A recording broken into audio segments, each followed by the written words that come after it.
Honor to me, sir. It is honor. Grateful to you, sir. And Thank you, sir. welcome to all the attendees, both students and lecturers Yes, sir.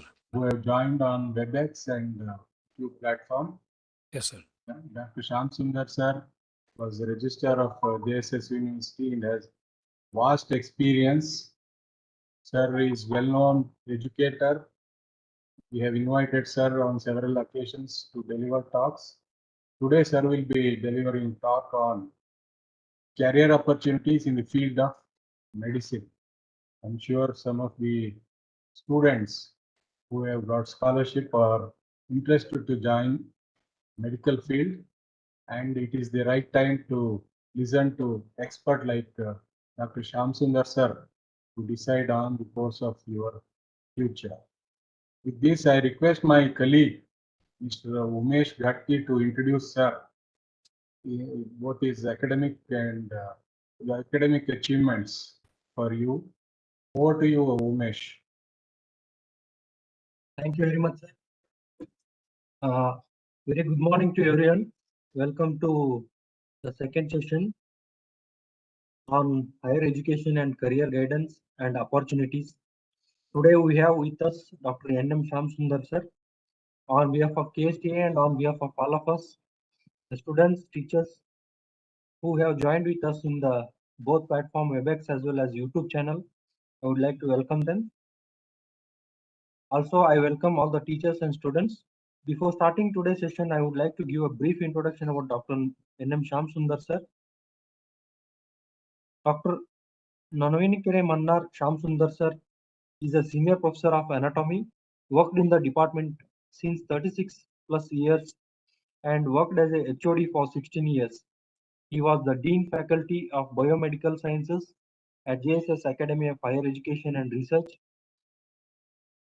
He did PUC and BSc, MBBS and MS Anatomy from Mysore Medical College. He established JSS Body Donation Association as a secretary at 26 years ago with highest number of registrations around 3,814 and donations around 497 in the country. First person in India and the second in the world to design a new technique of dry preservation of specimens called plastination. Established plastination on plastination in medical, dental, Ayurveda and sciences, PG colleges in almost all Indian states. He has developed a large anatomy, a health museum visited by hundreds of students and public, established a first depression brain bank in the department, could get many project funds from DBT, PhD, RGUHS and JSS universities, and also getting good publication. Actively organizing medical exhibiting during exhibitions during JSS, Jayanti and Jatra celebrations. Dr.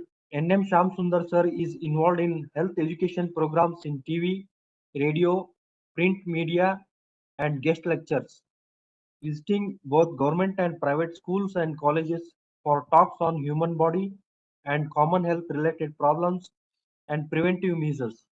He has received more than 185 awards and felicitations.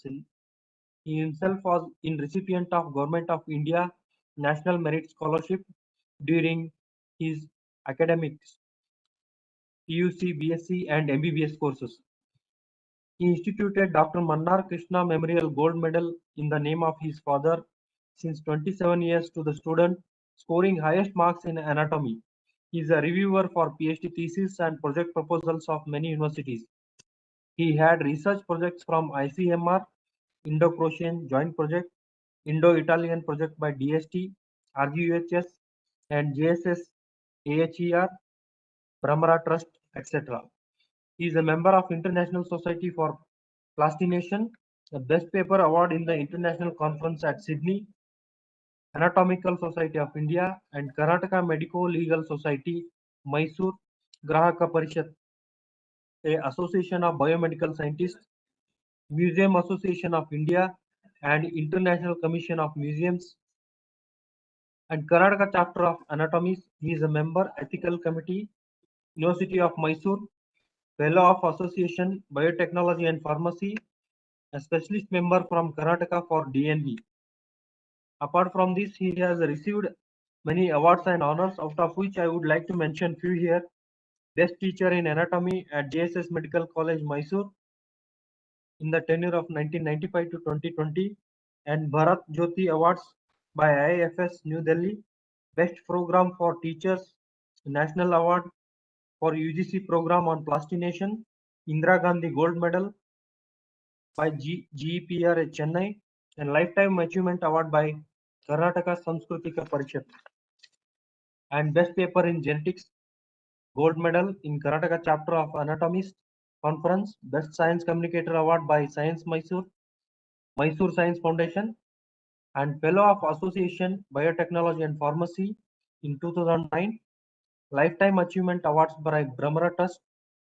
Best Paper Award and Poster Awards at Regional Conference at PS Medical College Kuppam and during Indo-US Conference. Vishwamanava Award by Karnataka Sanskritika Parishad. Vaisala Award by Savigannada Patrike and Vaisala Karnataka Sangha. And felicitations and awards during Teacher Day, Doctor's Day by Lions and Rotary Clubs, and oration lecture on research in anatomy during State Conference of Anatomy, AIMS Nagamangala. He has visited many countries to deliver such sessions on plastination. Apart from this, he has received many other honorary awards. Out of due to interest of time, I would like to mention, I have mentioned few only. With this brief introduction, I welcome you, sir, once again. Thank you very much, sir. Thank you. Thank you, sir. Now you can start, sir. Thank you very much. Good morning to all of you, the dear parents, teachers, and my dear students. Maybe about half an hour to 40 minutes, I'd like to share my experience as a teacher and a doctor regarding the future. Maybe I was also in the same status 50 years back or so. So what is to be done after PUC, right? So wish you a very, very good morning to all of you. Greetings from beautiful city of Mysore. Basically, I've educated as well as profession in Mysore. And those who visit Mysore always remember the beautiful Mysore Palace. So same Mysore Palace looks so gorgeous at night and on special occasions. So my principle here is let's make our life beautiful by making some changes in our personality. As introduced by my good friend and colleague, I'm the senior professor of anatomy as well as I do my surgery. I'm specialized in children's surgery. It's not so difficult to get awards and medals. No things you have to plan it. We'll see how best we can do it. Evenings, instead of sitting at home and chit-chatting or gossiping, I use my precious evening times to practice as a family physician in a place known as the Siddhartha Nagar Mini Clinic, and also operate in the clinic. The specialty of mine in this field, or rather a popularity of my name in Mysore is since 40 years, I've been treating patients taking only 10 rupees, including the medicines injections. Not that I'm anything great. The purpose when I started was to see that nobody is deprived of the medical facility or treatment because of the shortage of money. I didn't change the amount because people should not think that Shamsa has become greedy nowadays, is charging more. I just kept even today 10 rupees only. Many other people do not know mini clinic. Majority may not even know Shamsundar, but definitely they know is a 10 rupees doctor. So it's some sort of a happiness and satisfaction. Most of my patients are village patients. They come from distant villages. I'm happy to treat them and make them all right. Probably they are also happy with my treatment. So our question of today is, after PUC or plus 2, what next? What is to be done? Let's try to analyze the situation and try to say that each one of you is happy, successful in your life with a good decision. So thank you KSTA for giving me opportunities to share my experiences in the field of medicine. I also have support for my talk. At the end, I will mention about them. It's not necessary that everyone has to become a doctor or engineer or scientist. There are hundreds and hundreds of fields. Any field is excellent.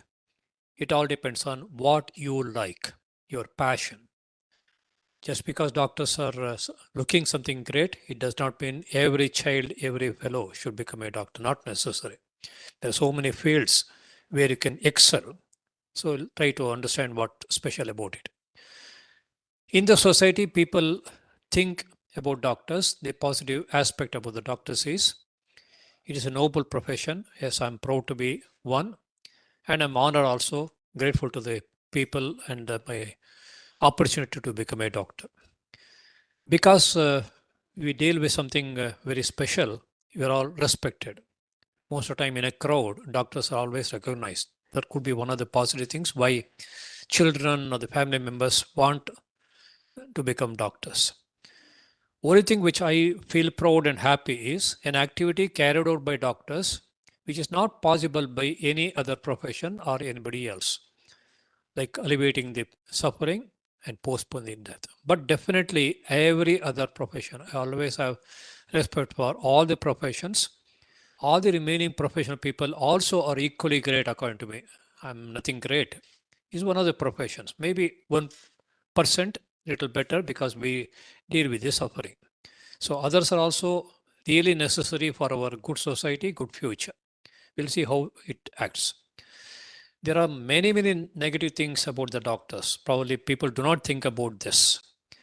Lifelong learning and hard work. We have to work 24 hours a day. Other professional people say, tomorrow morning, 10 o'clock or 10:30, my office opens. Please come, we'll discuss. But I cannot say that. Doctors cannot say that. Middle of the night, 2 o'clock, I get a phone call. I have to attend to them.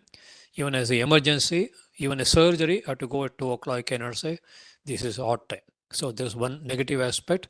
So family people may get little disturbed or even upset. I've heard many of the girls telling that we do not want a doctor as a husband. He has the personal time second to professional time because for us profession is more important than person. So it also becomes a negative thing if you want to become a doctor. Many of the girls may not like to marry you. Professional life is more important than personal life. Even though we see doctors with a suit and a tie and big cars, big bungalows, not all of them, very, very few of them are really very rich. Most of them definitely are happy with their profession, happy in their personal life. They're good enough.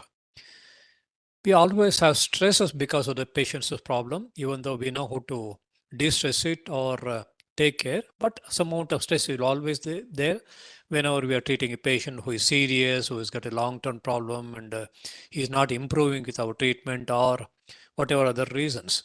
Stress is always there. We have to control our stress.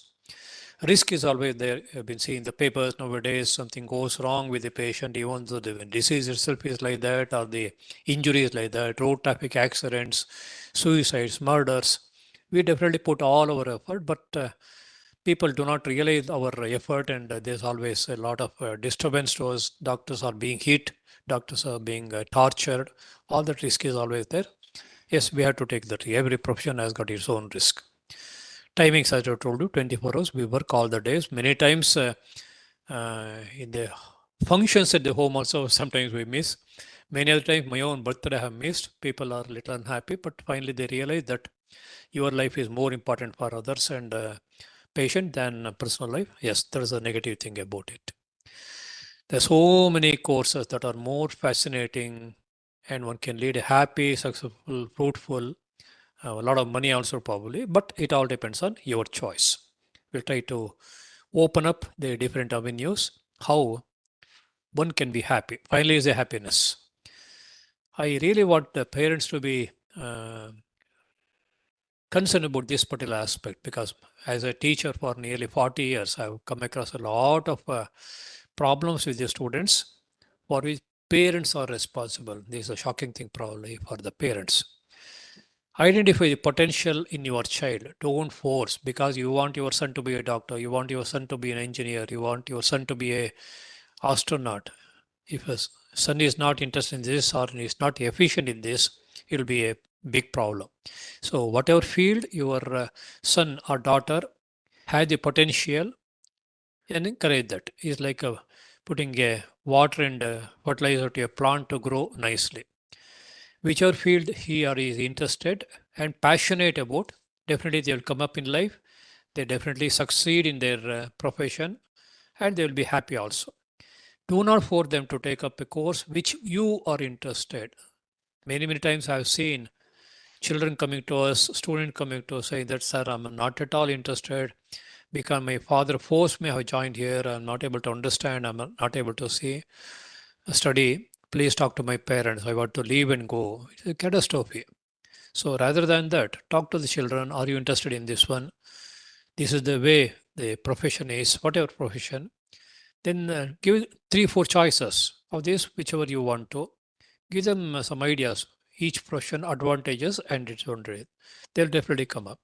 Frankly, if you ask my own personal thing, my father was a veterinary doctor. We are 5 brothers, like Pancha Pandavas. 4 of them are engineers.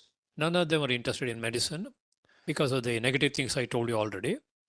My father said, at least we are so many people at home, 6 children, my sister and 5 brothers. At least one of you become a doctor. It will be useful to the family members, relatives, friends, and all that. You'll be surprised. There are, if you search my or our family, 1,000 families, you may not get even 1 dozen doctors. Majority, many of them are engineers. 90% are engineers. So I was interested, frankly. I was a biology student. I was interested in becoming a doctor. Even though my father said, you become a veterinary doctor, I said, I'm afraid of all these dogs and cats. I prefer to become a human doctor. So since I had interest, I was very happy. Even today, I'm happy. So try to find out, discuss with your son or daughter. These are the options. With your intelligence, with our financial status, these are the options. Think about it, right? Then the person will be happy. You'll also be happy. That's what. Stress is always there, right from the childhood days up to the time we are alive. But understand the reason for stress and decrease the stress because you can live longer, healthier. Lot of complications of stress like diabetes, hypertension, young age, blood pressures, overweight, obesities, including cancers. Stress is a very dangerous situation. So try to understand, discuss with doctors. This is one thing which I follow. Successful people do not do different things, but they do the same thing in a different way. That's what I have done. I'm not a very big, great person, even though my awards go beyond 200. I'm just trying to see what other way, better way I can do things. So you'll always be successful. You don't need to be genius. Even Einstein did the same thing. Even the Nobel laureates do the same thing. They look from a different angle. Train and teach your children. Do the same thing. Try to do alternative methods. Encourage them. Whenever they are successful, tell them very good, positive things. Yes. Happiness is not money. Happiness is not assets. Buying a big car, big house, nothing at all. Seeing others happy, you also being happy is happiness. That's my simple philosophy. Most important thing why people are unhappy is because of comparing with others, criticizing others, complaining about others. All these should be stopped. All these three. Rather, I would do compare with myself. Compare to yesterday, what better things I can do today. Yes, that's something great. Criticize yourself. I made a mistake yesterday. Why did you do the mistake? How do I correct it? Complain about yourself. I was not good. I did this wrong. Correct it. So, just like the philosophy says, whatever happened yesterday is for good. Whatever is happening today is also for good. What is going to happen tomorrow is also for good. If you have that simple philosophy, you will come up. Don't bother about others. If necessary, help others. Others will definitely help you if you're in a good path. Try to avoid bad path. That's the thing. Parents also should watch the children if they are going in a wrong, because there are hundreds of wrong directions. So keep a watch on them. Explain to them this is not good for you and all that. So they will come up. Tell them there's a great future if you go in a. Even the William Shakespeare, hundreds of years back, said, I always feel happy because I don't expect anything from anyone. Expectations always hurt. So try to Be satisfied, be happy, make others happy. We find that smile has disappeared. During our days, we used to say good morning to parents, good morning to our brothers and sisters, and any teacher, anytime, go on telling good morning, greet the friends, but I hardly say this. I don't know what's happened to the present generation students. So smile takes less energy. Being a medical person, it takes very little energy, builds up a good relationship, good internal attitude of your own. Anger is useless, dangerous. So never cool down when you become angry, maybe 5 to 10 seconds, and you analyze the cause for anger, then automatically disappears. It's not going to help anybody. See this girl, you'll be surprised, the girl's brain is not developed. It's a case of a Down syndrome, what we call it, Mongolism. Her brain is not working. She is unable to talk. She is unable to understand what we are talking. She is unable to even have a bath or brush their teeth. But see the smile, see the happiness. A person who has a very bad damage to the brain, he's happy. We are all fine. Why not we be happy? That's what I'm trying to tell you. So happiness is the most important thing. Have a positive attitude. Teach children, encourage children, train children to have self-confidence. You can do it. Ask them to say, I can do it, I will do it. Nothing is impossible. Yes, my philosophy is nothing is impossible. Yes, I have guided and encouraged thousands and thousands of children. Even today, even though I'm a senior professor in a big medical college in Karnataka, I still go to schools. We have a small team of Gravity Science Foundation, which has got a varieties of people, doctors, engineers, teachers, English teachers, villagers, totally administrator, retired people. We go to different schools, talk to children. It's so nice to talk to children from LKG, UKG to all types of schools. We go there. We give talks, we give encouragement.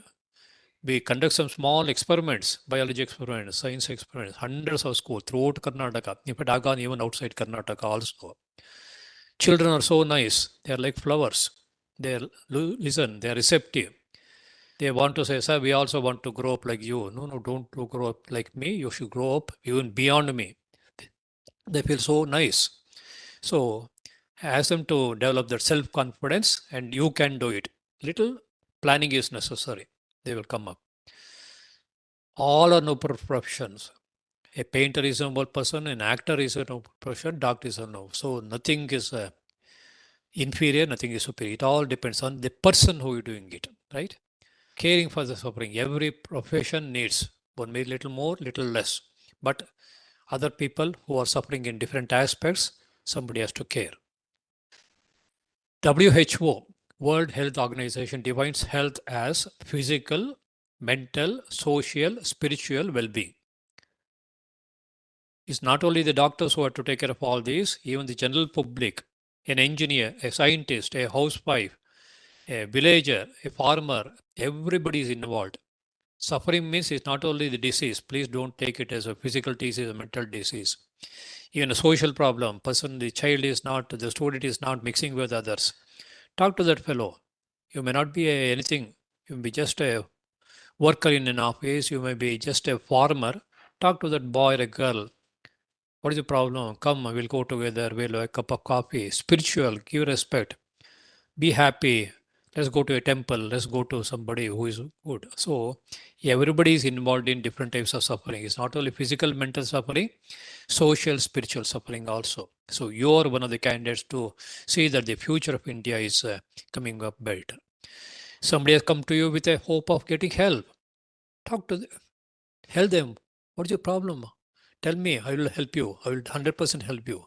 It's not the doctors and nurses and technologies are our duty to put in every person in this world has to help relieve them of their problem. They will always be grateful to you. Here and there, they may take help and harm also. Let's not bother about those people. They're always there, right? So, healthy mind and a healthy body. Try to put in positive things. Let the people understand they have to be healthy, not only physically, mentally also. Sing a song. Visit a music concert, go around in the city, have a walk in the evenings. All these bring in healthy mind, right? All the alphabets which we were taught, A for apple, B for bad sleep for cat, have to be changed. I won't go into details of each one. Here and there, one or two I'll take. Your attitude has to change. As you grow up, from a primary school to middle school to high school to college, your attitude should change. I'm going to become a great person. I'm going to become a gentleman. I'm going to become a good girl. I'm going to be great in my future. I want to help others. I want to make a good name. People should say, I'm good. I'm helpful. So, all those attitudes we have to change.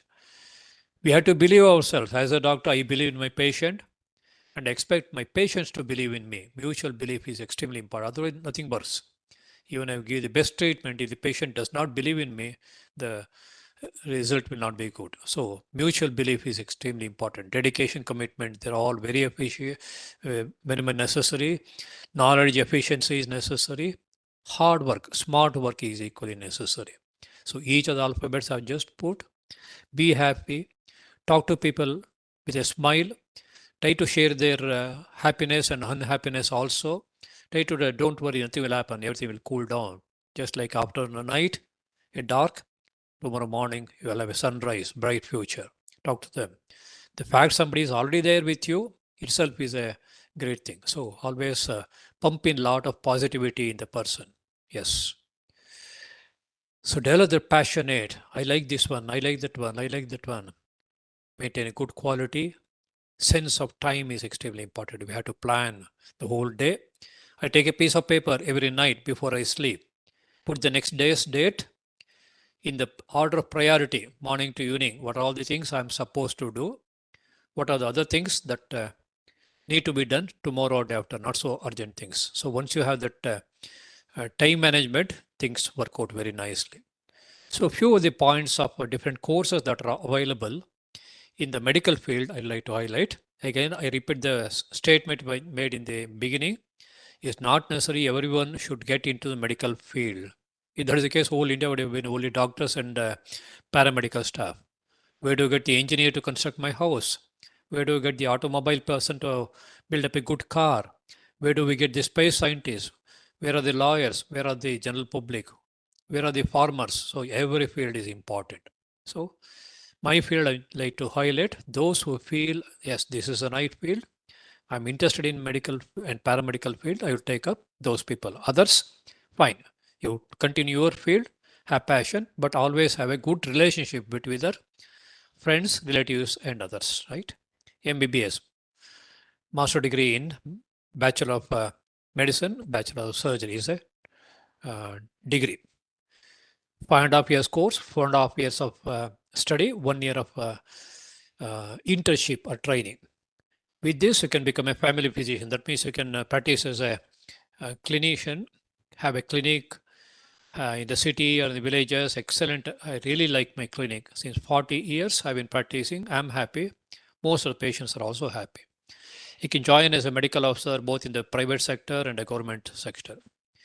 If you want to join an institution, teaching institution, medical college, dental college, any college, you will be most welcome. If you want to take up some administrative course, yes, fine. You can become an administrator, you can become a director, you can have your own hospital, you can do all that, right? Research is a part of our medical profession. You can take up some research, you can become a scientist, you can achieve something. We have been doing a lot of research. It brings happiness, also progress in our medical field. You want to continue as a specialist in a particular field? Yes, there are more than 30 fields. A physician, a surgeon, a gynecologist, a children's specialist, a plastic surgeon, brain specialist, brain surgeon, cardiac surgeon, you name it, everything consultation. After our undergraduate MBBS, one can take up MDMS, Doctor of Medicine, Doctor of Surgery, Master Degree in Surgery. Further specialization is there. You can become a plastic surgeon, you can become a neurosurgeon, cardiac surgeon, pediatric surgeon, like this. There are so many. You can also do research. You can also get PhD. I'm doing it. So dental field is another very interesting field. Nowadays, lot of scope is there for the dental, Bachelor of Dental Sciences.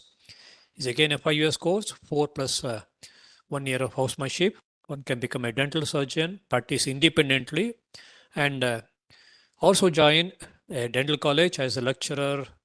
One can become a professor, head of the department, even a principal. Research and scientific work is always there. specialization is there. There are nearly 1 dozen dental fields. One can do MDS and PhD also. Now it is becoming a super specialty also. Lot of scope is there for a dentist. There are more than 2 dozen BSc courses. In fact, we never had any of these things when we were students. Only a few were. It's a 3-year course after PUC. One can become a nursing staff with BSc nursing.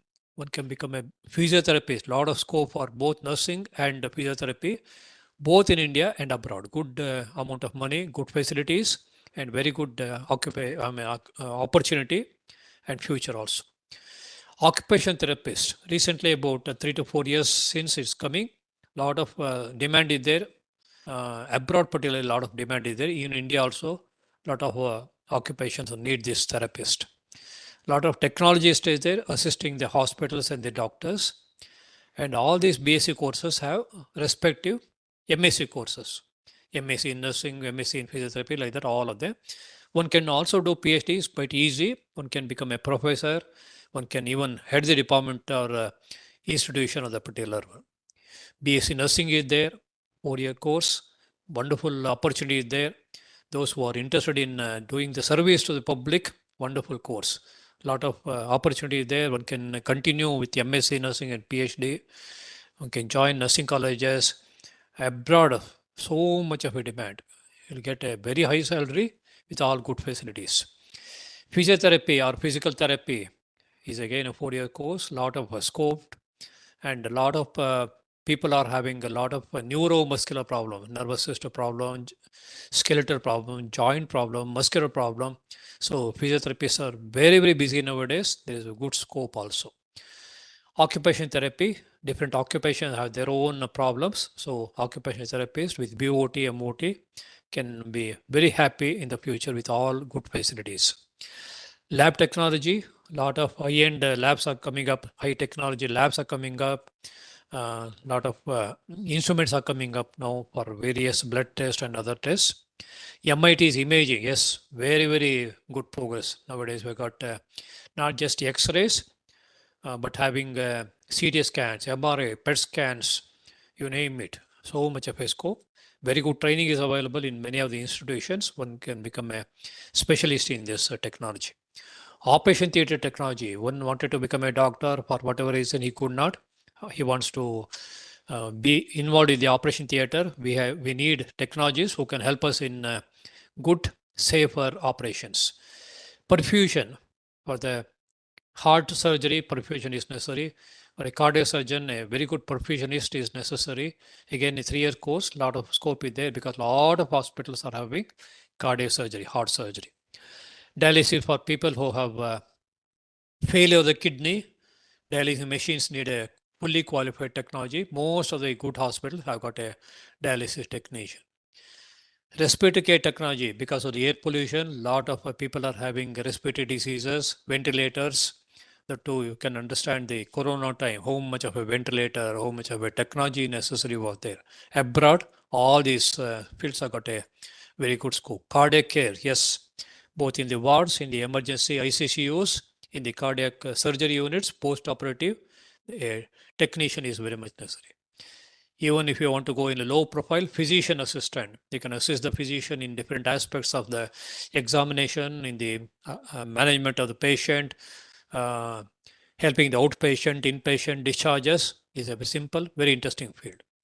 Dental technicians, lot of dental instruments are there. Dentists need a supporting hand.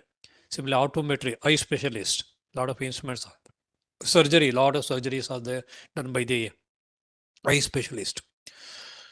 Orthopedics, artificial limb center, lot of it is coming out. So need a qualified technician. In addition to this, paramedical fields also have got a microbiology, studying about the different viruses and bacteria, how they can cause a disease. A lot of research work is there. Audiology, regarding the speech, regarding the hearing.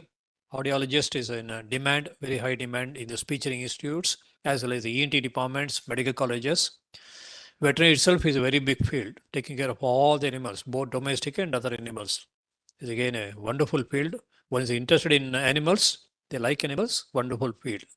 Very good scope is there. BSc Veterinary Sciences, plus MSc, PhD is also there. One can take up a very good future. Agriculture sciences, I don't need to mention. Very high demand is there.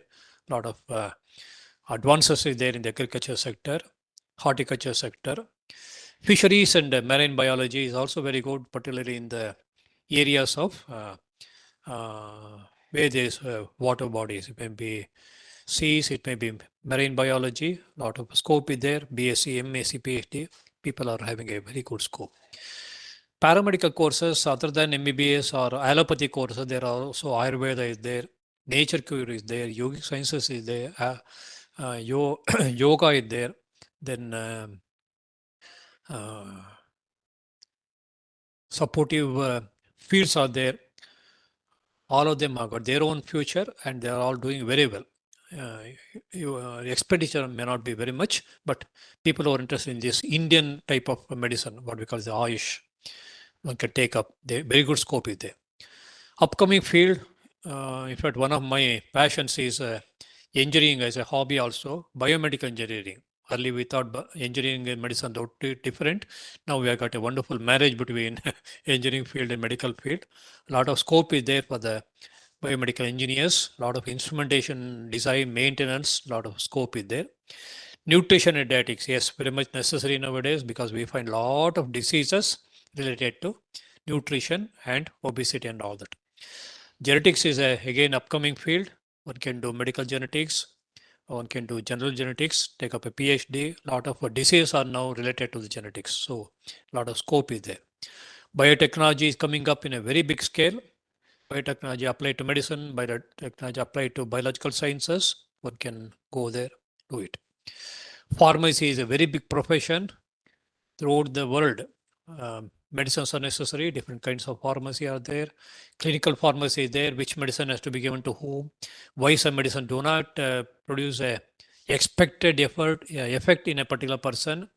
A lot of cancer related drugs and medicines are available, injections are available. A very big progress is there. We have got a D Pharma, B Pharma, Pharm D, 5 years course. M Pharma, say PhD are there. So a lot of people have taken this pharmacy. Psychology, yes.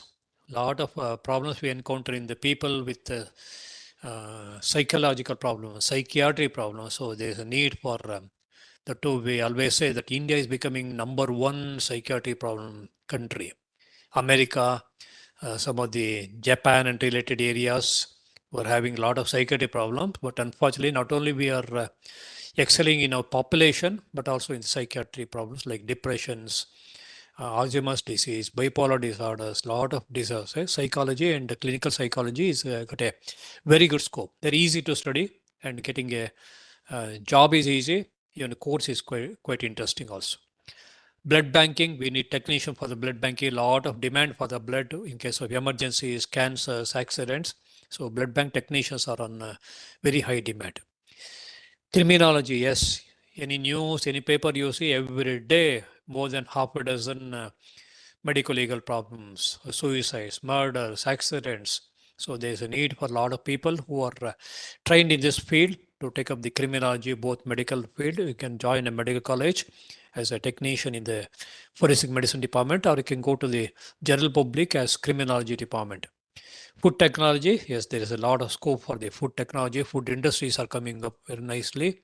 Safe food is now on demand nowadays. So there are courses, hundreds of courses are there.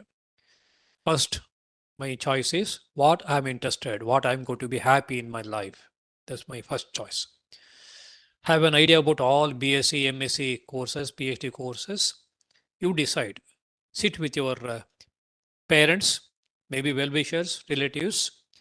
If you want, go to the particular college, see the facilities, talk to the teachers, talk to the friends or somebody you know who has been doing it or who have completed this, get an opinion, positive things, negative things. Any doubts, you clarify. Finally, decide. You cannot have only one choice. I wanted to become a surgeon. I cannot have only one choice. I have an alternative choice. So I wanted to become a surgeon. Due to so many other reasons, I could not become a general surgeon. No regrets. I've got a very high positive attitude. Then I said, there's opportunity for children's surgery. Yes, excellent. There's a super specialty. I got an opportunity. I did my specialization in children's surgery 40 years back. Even today, I'm operating. Small little kids, they come to me with a tray and operate on them, treat them. They go out with a smile. What a wonderful opportunity, isn't it? So I'm a children's surgeon also. So talk to people who are in the field, get their opinions. You decide finally. You're the hero or the heroine. So I've left with another maybe 5 or 10 minutes. I've tried to tell you every field is great. It all depends on your choice. If you're not interested, please do not get into the field. I've seen students getting admission to the medical college, that to a private medical college charges very high fees, donations and fees, not lakhs together, crores together. At the end of a month, the student comes to me and says, sir, I'm not at all interested, somehow I'm not able to pick up the subject, sir. I'm intelligent, sir, but somehow I don't like this medical field, sir. I wanted to go to some other field. My father forced me to join because my aunt's daughter is a doctor. Another uncle's son is doing MBBS somewhere else. So my father also wanted me to do MBBS. I'm not at all interested. Is it not a catastrophe to force somebody who's not interested in the particular field to take up? People are left losing so much money. So that should never happen in your case. Discuss with your parents. The parents also will give you opinion about these are the opportunities available, options available. Choose 1, 2, 3, 4. Then the possibility of getting a seat. Don't have only one choice and get disgusted. Then whatever you get, be happy. Don't compare with others. Yes, I got the best one. I will do very well. Have a positive attitude. Work for that. You will definitely come up in life, right? I've tried to confuse you, but I've not confused you. Hope you're not confused. Yes, life is like that. There's so many factors, internal factors, family factors, external factors, society, it changes. So it's like going in a crowd. You cannot say there's a crowd, I don't want to go there. There's a life. Go in a crowd, try to be safer, try not to get injured, reach the final goal. Goal should be your destination, not the path. Path is going to be decided on the particular situation. You are the architect of your future, right? Have a positive attitude to you. Have a teamwork. Discuss with people. Discuss with your parents, friends, those who are in the field. And if you have hobbies, please do continue hobbies. This is very important. I have a lot of hobbies. Continue those hobbies is going to be really helpful. See, all these hobbies. I have lots of hobbies. Whichever hobby, whichever course you find interesting, choose that. Best wishes for you. A few more things before I end, I'll share with you. Wishing you all the success in your life. I'm sure with this very high positive way of my approach, you will decide whichever field you like, you will be. So do what you like or like what you do. That's as simple as this. You'll be successful in your life. There's nothing difficult. Thank you. A few more things I'll share before I end. Be happy and keep others also happy. This is my philosophy. If my patient tomorrow morning comes back or calls me back and says that, doctor, thank you so much. I'm fine today. I'm going to the office. A child comes back and says, uncle, I'm fine now. I'm not going to take injection today. I'm going to school. What more happiness is not the money, right? So seeing others happy is my this thing. So since I studied quite well in the 10th standard SLC, I got a very good marks. I got the Government of India National Merit Scholarship. They used to give me 700 rupees during the PUC and BSc days, 1000 rupees. Then 40 years back, imagine. It's a very good amount. During my MBBS days, without spending even 1 rupee, I graduated with BSc. I did my MBBS and MS. Of course, MS we used to get stipend. I did my pediatric surgery, a children's surgery specialization. I did my MS anatomy, doing PhD now. So I have to pay back to the society, isn't it? Just not taking everything from the society, keeping quiet is not a decent thing. So in my father's name, Mannar Krishna was my father. He was a veterinary doctor. In his name, our family has kept a gold medal to the student who is scoring highest marks in anatomy, I think 29 years back. So encouragement. Students also happy that Dr. Sham Sundar's father's name, I'm getting a gold medal. I should work more. I should become a good doctor, do something to the society, right? When you get a good course of your choice, whatever best available, message me, call me, WhatsApp me. I'll be equally happy like your parents, right? A few more things. You can have my contact number. You can write down quickly. You can always interact with me even after this program. I'll be too happy to talk to you. Only thing is, two situations I may not be able to receive a call. One, when I'm driving, I don't like to talk while driving either a car or a scooter. Second, if I'm taking a class or doing surgery, when I'm doing operations, I'll not be able to respond to you, but definitely I'll call you back. You can leave a message, who you are, what you want to talk to me. When I'm free, definitely I'll call you back. We go to myself, I told you the team, Gravity Science Foundation. We have a team of varieties of people. We go to different schools, starting from kindergarten to colleges, not a medical college only. We go to different schools, motivate them to study very well. Even in fact, we like village schools, Kannada medium school, Kannada ಚೆನ್ನಾಗಿ ಬರುತ್ತೆ. They're so happy seeing senior professors of a medical college, senior professor of engineering college, public coming to them, showing some experiments, encouraging them. What more you need, isn't it? We go to different, we have traveled almost all places in Karnataka. We go to the school, sometimes conduct a small exhibition of specimens. I have specialized in a very special method of preservation of specimens. When you go to a museum, you see a bottle containing formalin solution. Inside that, there is a plant, animal, or human organ. Little irritating smell. You cannot touch that. So my dream was to make a technique by which there is no bottle to break, no formalin to irritate, and I should be able to hold the specimen. I've gone to hundreds of schools and colleges to give talk on the plastination. Incidentally, luckily, I told you I'm an ordinary person like you from a middle class family. But if you do something different from the original, you'll all be recognized. And the first person in the India, second in the world to achieve this plastination technique. So try to do something special. People should remember you, right? So a few things I'll share with you. This is a new technique of preservation of biological specimens in a dry state, colored one. There's no smell, portable. I carry in a briefcase 50 specimen, go to different schools. We give talks. We tell the parents and the teachers also to encourage them. And children are very, very happy to see they are touch the real organ. I carry heart, lung, brain, babies, whatnot. They touch, they are thrilled. They're only seeing the charts and photographs in the biology class. When we show them real organs, they are thrilled. So we go to the different schools. On the same basis, we made a program for the UGC. We got the national award as the best program for teachers. So incidentally, we team people also have established a museum in Mysore. It's called the Unique Health Museum. When you come to Mysore, please call me. I'll take you to my museum. It's something amazing. This is the first museum in whole India where you can see the real human organs. Some of them you can even touch it also. So I'm grateful to the Gravity Science Foundation colleagues. I'm the honorary president, but Mr. Abhishek is a very great person. He's a professor in a engineering college, MIT, and very, very enthusiastic fellow. He's the secretary, and we go together. We travel in the train, we travel in the bus, and we enjoy life, right?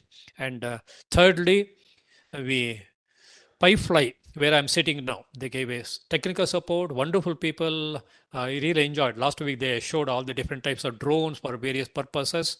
A wonderful place they have created. All youngsters must be late 20s and early 30s, maybe even early 20s also. Wonderful youngsters, wonderful play they're doing. They have got a national level recognition, Fly.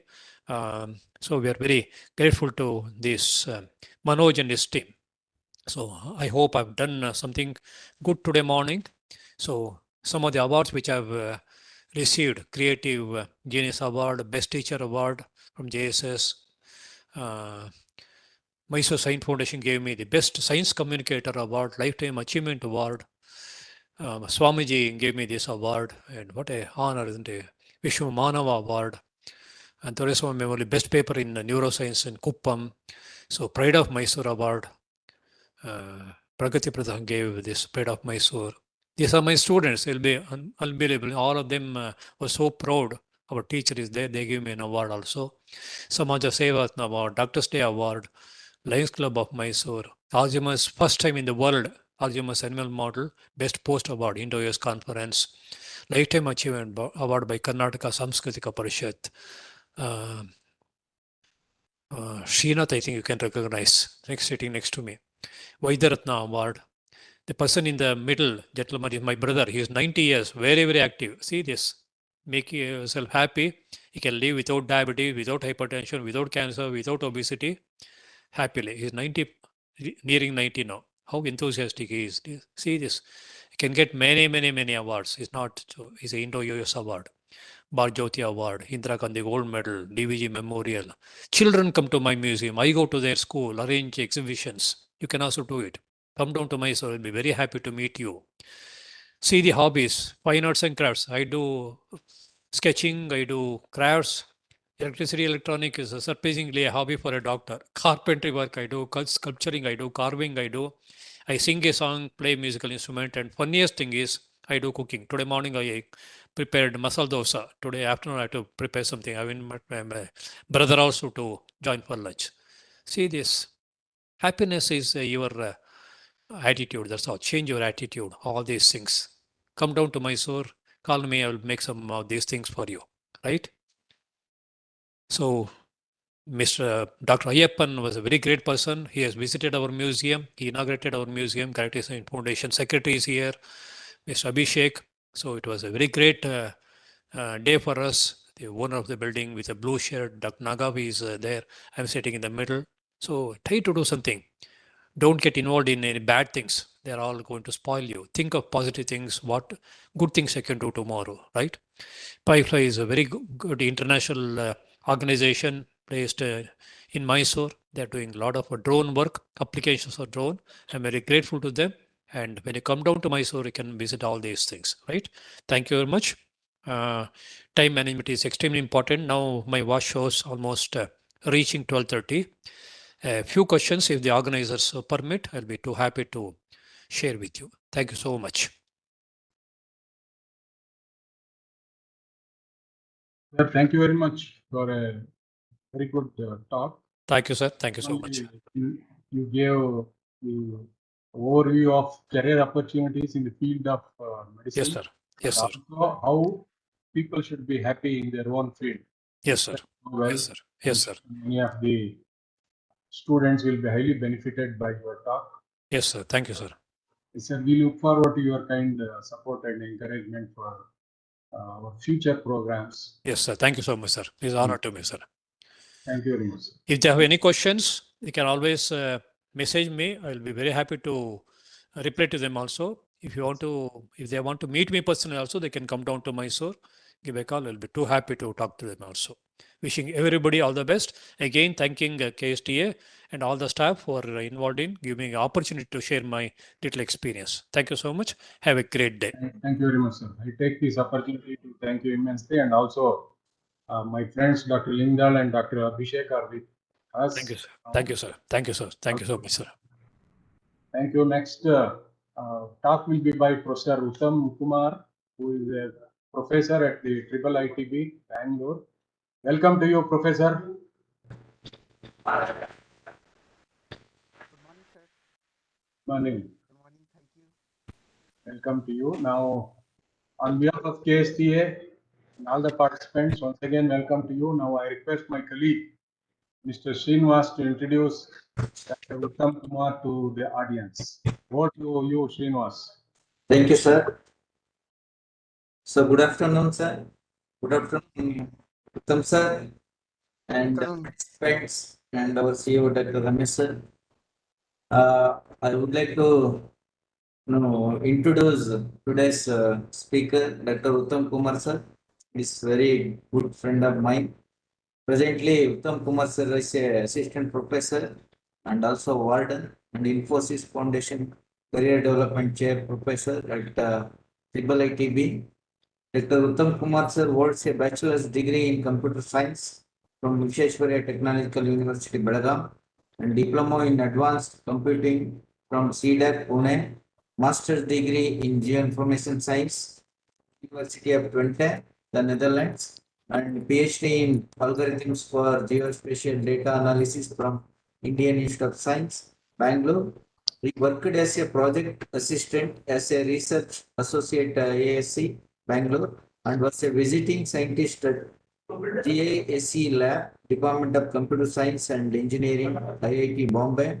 He moved to NASA, National Aeronautics and Space Administration, Ames Research Center, Moffett Field, Mountain View, California, USA, as a NASA postdoctoral fellow, and subsequently served as a visiting scientist at NASA for almost 4 years. He earned professional certifications in data science, especially computational data analytics and machine learning from MIT, USA, Cambridge, and in big data from Stanford University, California, in spatial computing from University of Minnesota, and geospatial intelligence and revolution from Pennsylvania State University, USA. He has published more than 30 research papers in national and international journals of repute, 6 book chapters, 49 papers in conference proceedings, and 8 technical reports. He has delivered more than 61 invited guest lectures by different institutions and organizations in India and also in abroad.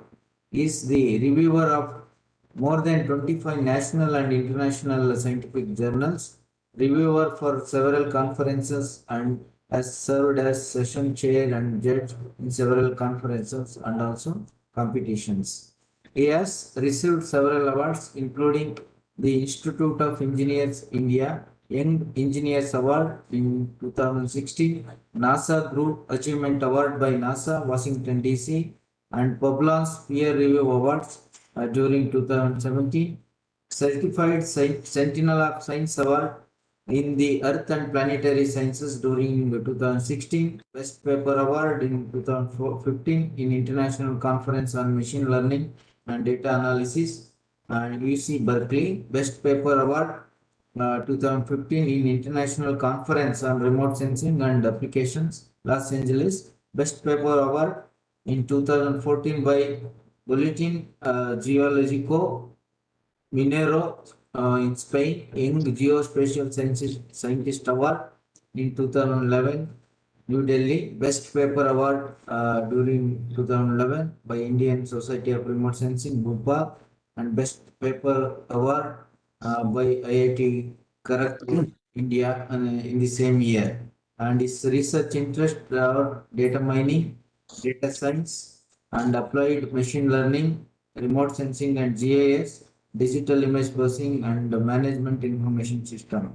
Presently, Dr. Uttam sir also a guest faculty at various educational and research institutes across India. With this brief introduction about Uttam sir, once again, on behalf of KSTM, my own behalf, on behalf of all the participants, welcome you, sir, for taking this session. Over to you, sir. Thank you, Srinivas, so much. Good morning to all of you, and thank you, CEO KSTA, for organizing this workshop. It is an opportunity for me to speak in front of you and put forth my opinion on various career prospects after class 12th in engineering. So I will now share the slide.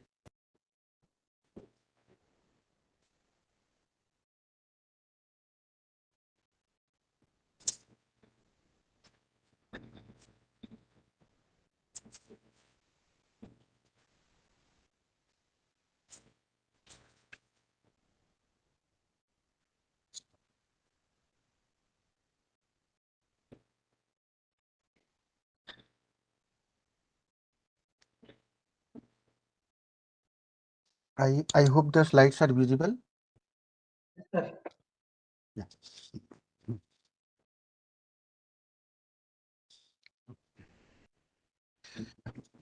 Good morning, all of you, and welcome to this very interesting session on higher education and what are the career prospects in engineering.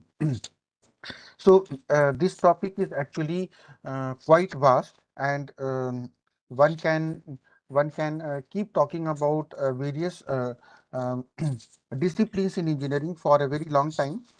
In this presentation, respecting the time, I have limited my talk to only few important branches, but all other branches are equally important. There is no doubt about it. In order to keep our discussion short, I have focused on only few branches, but I am always welcome to discuss more about other branches and other disciplines that are also offered as part of engineering courses in different institutes and colleges.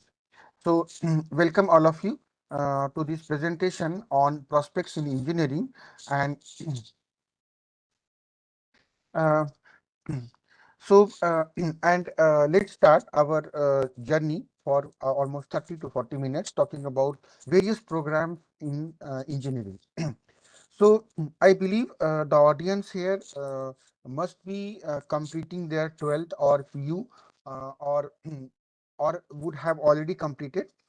And, and if your interest is in the branch of mathematics, the subject mathematics, then you have a wide scope in engineering, in various disciplines of engineering.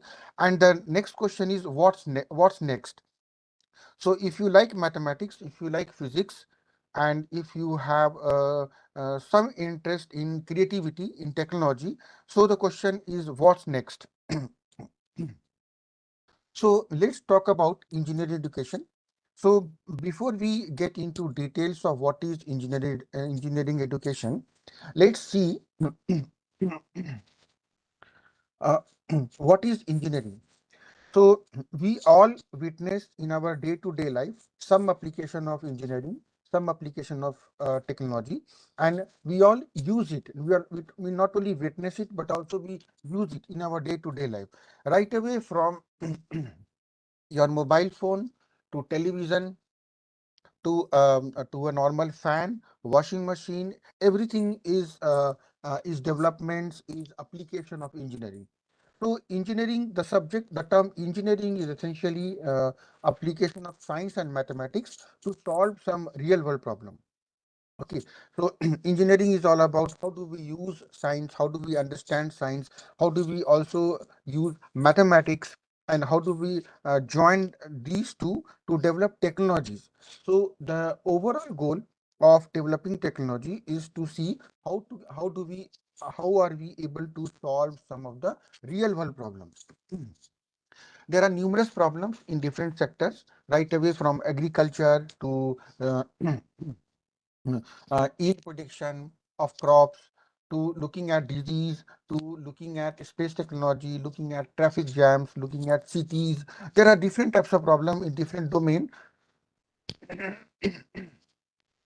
So engineering talks about how do we attempt to solve these problems using different applications of science, technology, and mathematics.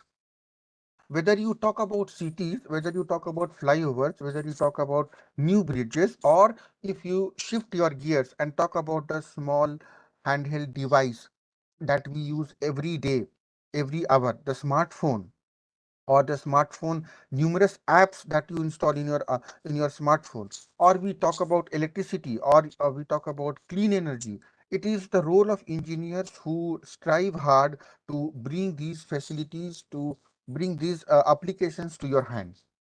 So engineers have quite a big role in developing an economy, in developing the country, in developing the world, and we will soon explore large number of different branches that institutes have and which they offer to you in the form of different graduate or postgraduate courses. Now, the having a small introduction about what is engineering, the next obvious question is, so what do engineers do? So there is not a single definition where we can actually summarize what an engineer can do, because depending on the discipline, engineers have different roles. Okay, so for example, one of the greatest job of engineers is to see how to bring scientific discoveries to practical uses. How does these scientific discoveries reach common people, reach normal person like me, you, and so on. So see that there is some difference in the role of what an engineer does and what a scientist does. Scientists are more often than not expected to involve themselves in some kind of inventions, in some kind of research. Okay, and they often get into the role of innovations. Of course, these innovations are very, very important because they, in some sense, advance our condition, advance our living. They improve our lifestyle. But engineers here are also very instrumental because engineers try to bring these innovations, discoveries, or advancements in technology to the common man, to the common world. Okay, I'm putting one quote from from a very famous book called Disturbing the Universe. Okay, this book was authored by a physicist called Freeman Dyson, and it was published by Sloan Foundation in 1981. So this particular author actually very nicely differentiates or puts the role for a scientist and an engineer. So he says that a good scientist is a person with original ideas. Okay, and you know very well that these original ideas, they lead to innovation, they lead to discovery, and so on. Now, uh, who is engineer then? So if a good scientist is a person with ideas, what does an engineer do? An engineer is a person who will try to make a design. Okay, and this design is supposed to work with one of the original ideas that were proposed by the scientist. Okay, so engineers often have the responsibility to use one or more ideas discovered, found, researched by different scientists and bring them together to see in what way these discoveries can be used to solve some real world problems. And we all know that if this is done, the impact is on the society. Right, the impact is on a common person, on the society. So therefore, engineers have a very important role in the country, in the city, in the state, in the world. And we know engineers from India currently work in almost many countries outside and have brought lot of name and fame to the country, to the society. Okay, now we move forward and look at the uh, history of engineering. How did the term engineering evolve? Okay, so engineering is something not very new and has been there for a very long time. People have done engineering even in history, and they have produced marvelous architectures out of engineering during our historical civilization. Look at some of the pictures here, the pyramids of Giza or the Stonehenge or the Parthenon or the Eiffel Tower. These are all these are all monuments of engineering, marvels of engineering that people or that engineers have produced or constructed um, long back in the history. But even today, they stand out and they reveal that even historically, the engineers were capable enough to take challenging tasks and bring or bring or present marvelous architectures to the world. Now, if we move our attention from our historical discussion to new sets of discoveries,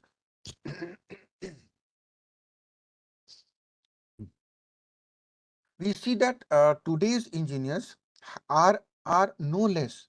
Okay, they have gone to the extent to build, for example, international space stations. Okay, they have mapped the human genome, and they have also developed very small computer chips.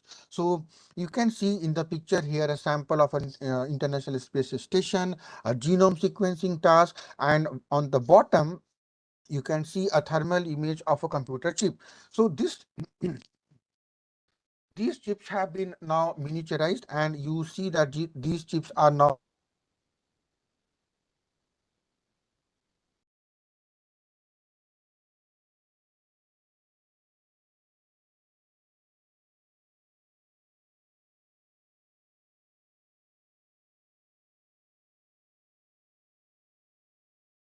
Sir, I think we lost you.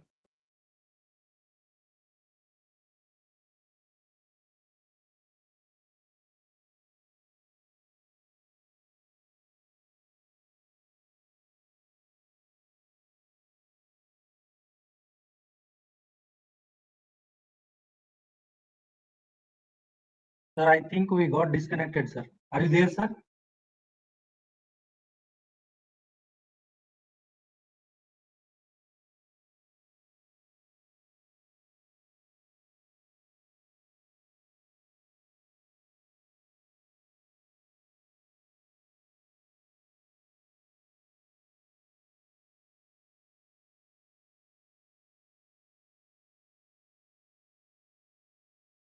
Are you there, sir?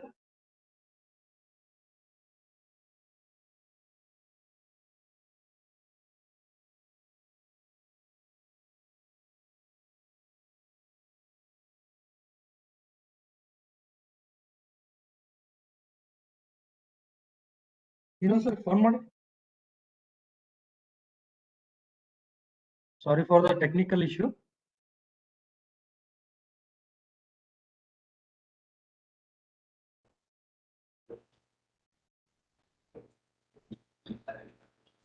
Sorry, sir, we lost you due to network issue, I think. I think disconnected. Yes, sir. Yes. Yeah, yeah, please.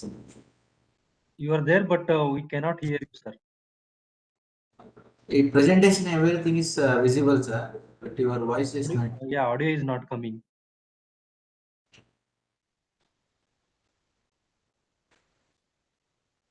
Okay, sir, please.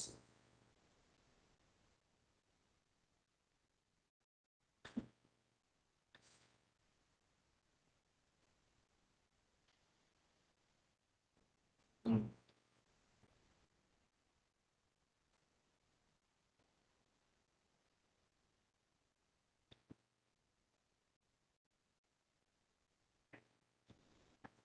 Request all the audience to wait for 2 minutes.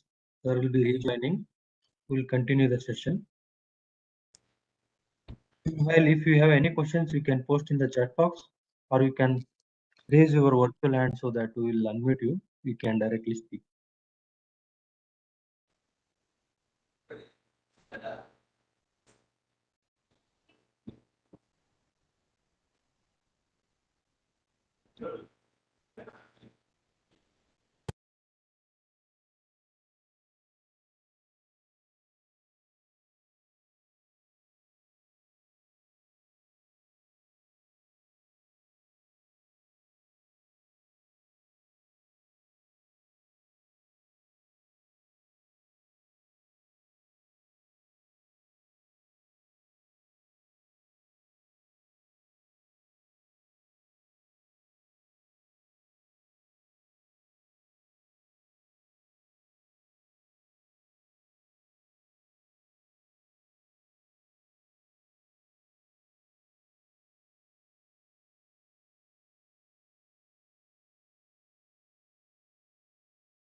Yes, sir.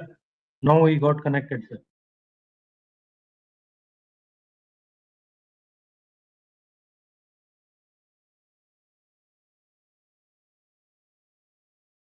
Srinivas, is it audible now? Yes, sir. Yes, sir. Now it is audible, sir. Okay, so from where do I continue? That space station slide was there, no, sir? Genome and space station. Okay, this one, right? Yes, sir. Yes, sir. Is the slide visible? No, sir. It is not sharing now. You have Okay, to okay. finish it. Yes, sir. 1 second. Share. Okay. Is it Yes, sir. visible now? Yes. Yes, sir. Yes, sir. Exactly. On this slide only we lost you. Okay, okay.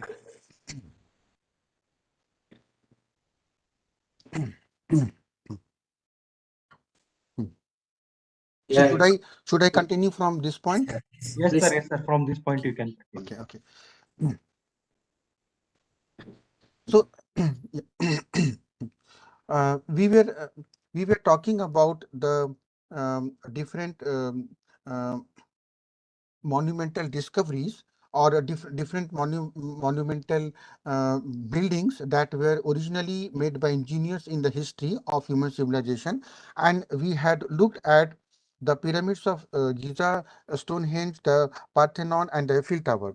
Now, moving forward in this direction, we have seen a great stride in development of technology by our engineers.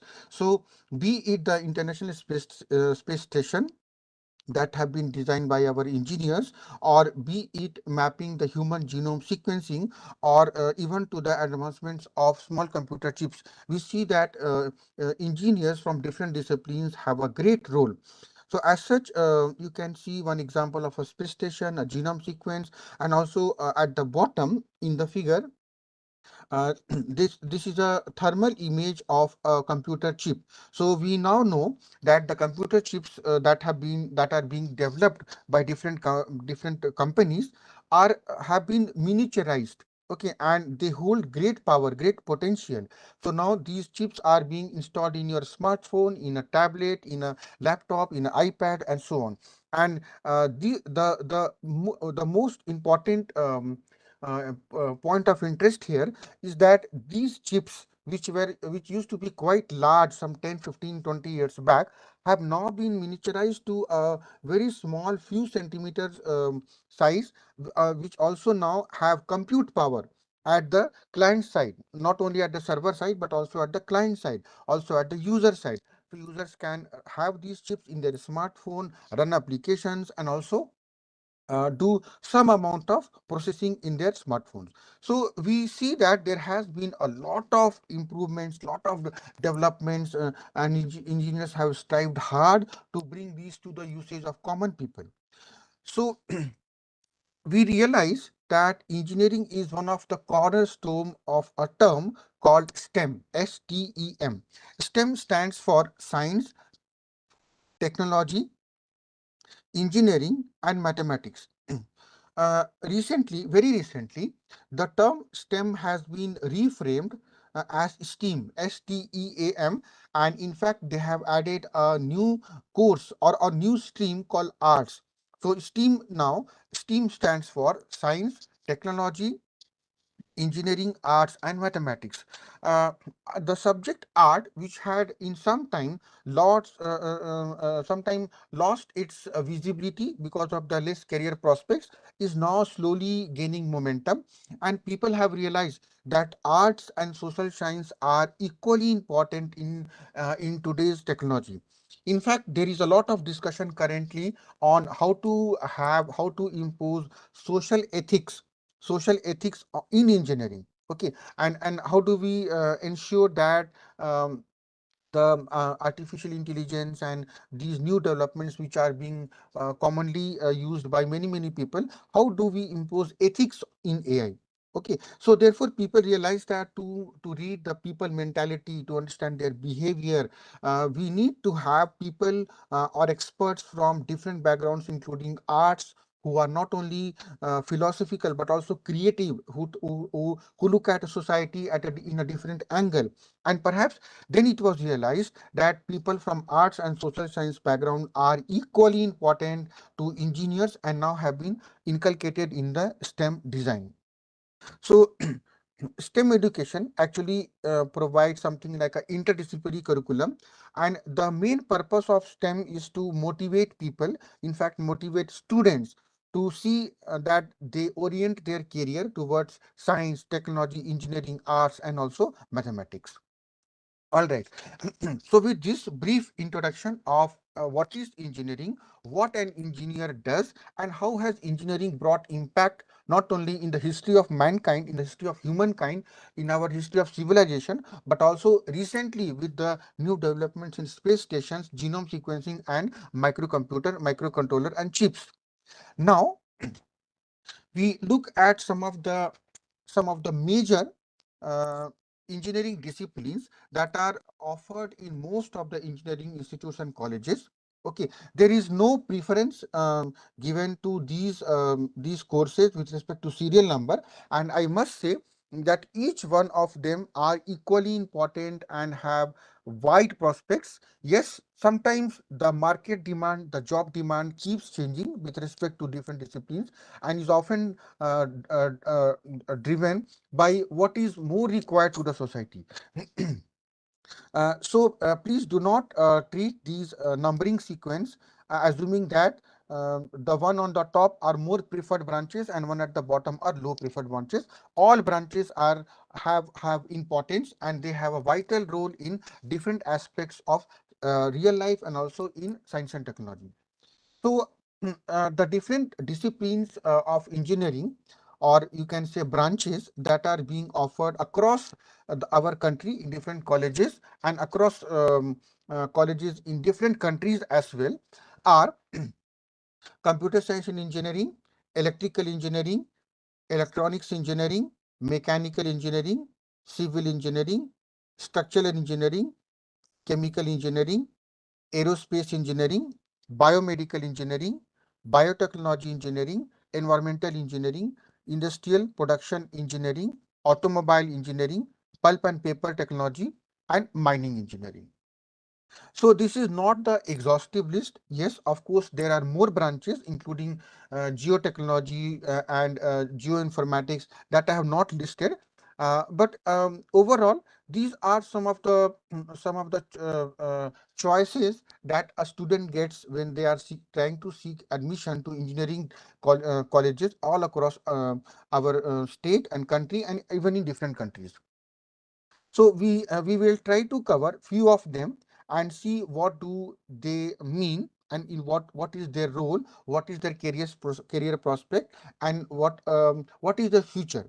Okay, so we may not be able to discuss about each of these branches, but I must say that these all branches have equal importance, and we must treat them at par. Some of the branches are quite, you can say, quite restricted in the sense they are not offered by many colleges and are restricted to only few engineering colleges. For example, a bachelor's degree in aerospace is not offered very commonly. It is in only few IITs. IIT Madras, for example, offers this kind of course, and maybe few more institutes. And pulp and paper engineering, for example, is not offered everywhere. As far as I know, IIT Roorkee provides this kind of subject. Mining engineering is also not very common everywhere. As far my knowledge, I think mining engineering is taught in IIT Kharagpur and also in Indian School of Mines, IIT Dhanbad. Okay, other technologies, other engineering subjects are common, and you will see they are being offered by multiple institutes across the country. So let's discuss few of them and see what they entail, what they contain. Computer engineering or computer science and engineering is a very common engineering branch these days, and many students strive to join join this discipline. And what computer engineering entails is it deals with the study, design, application of computer systems. Okay, in the 4 years or in the 5 years program, they learn about what is a software engineering principles. They learn about data structures, algorithms, etc. So we know that a computer does not understand what we talk in any preferred language, English, Hindi, Kannada, and so on. But computer has its own language in the form of bits and bytes, 0 and 1. Okay, therefore, a computer engineering course often is taught keeping in mind what a computer understands. Therefore, software developments, algorithm developments, data structure about computer courses is more restricted to what is understood by a computer system. Computer engineers, they have to work in a wide range of problems, because every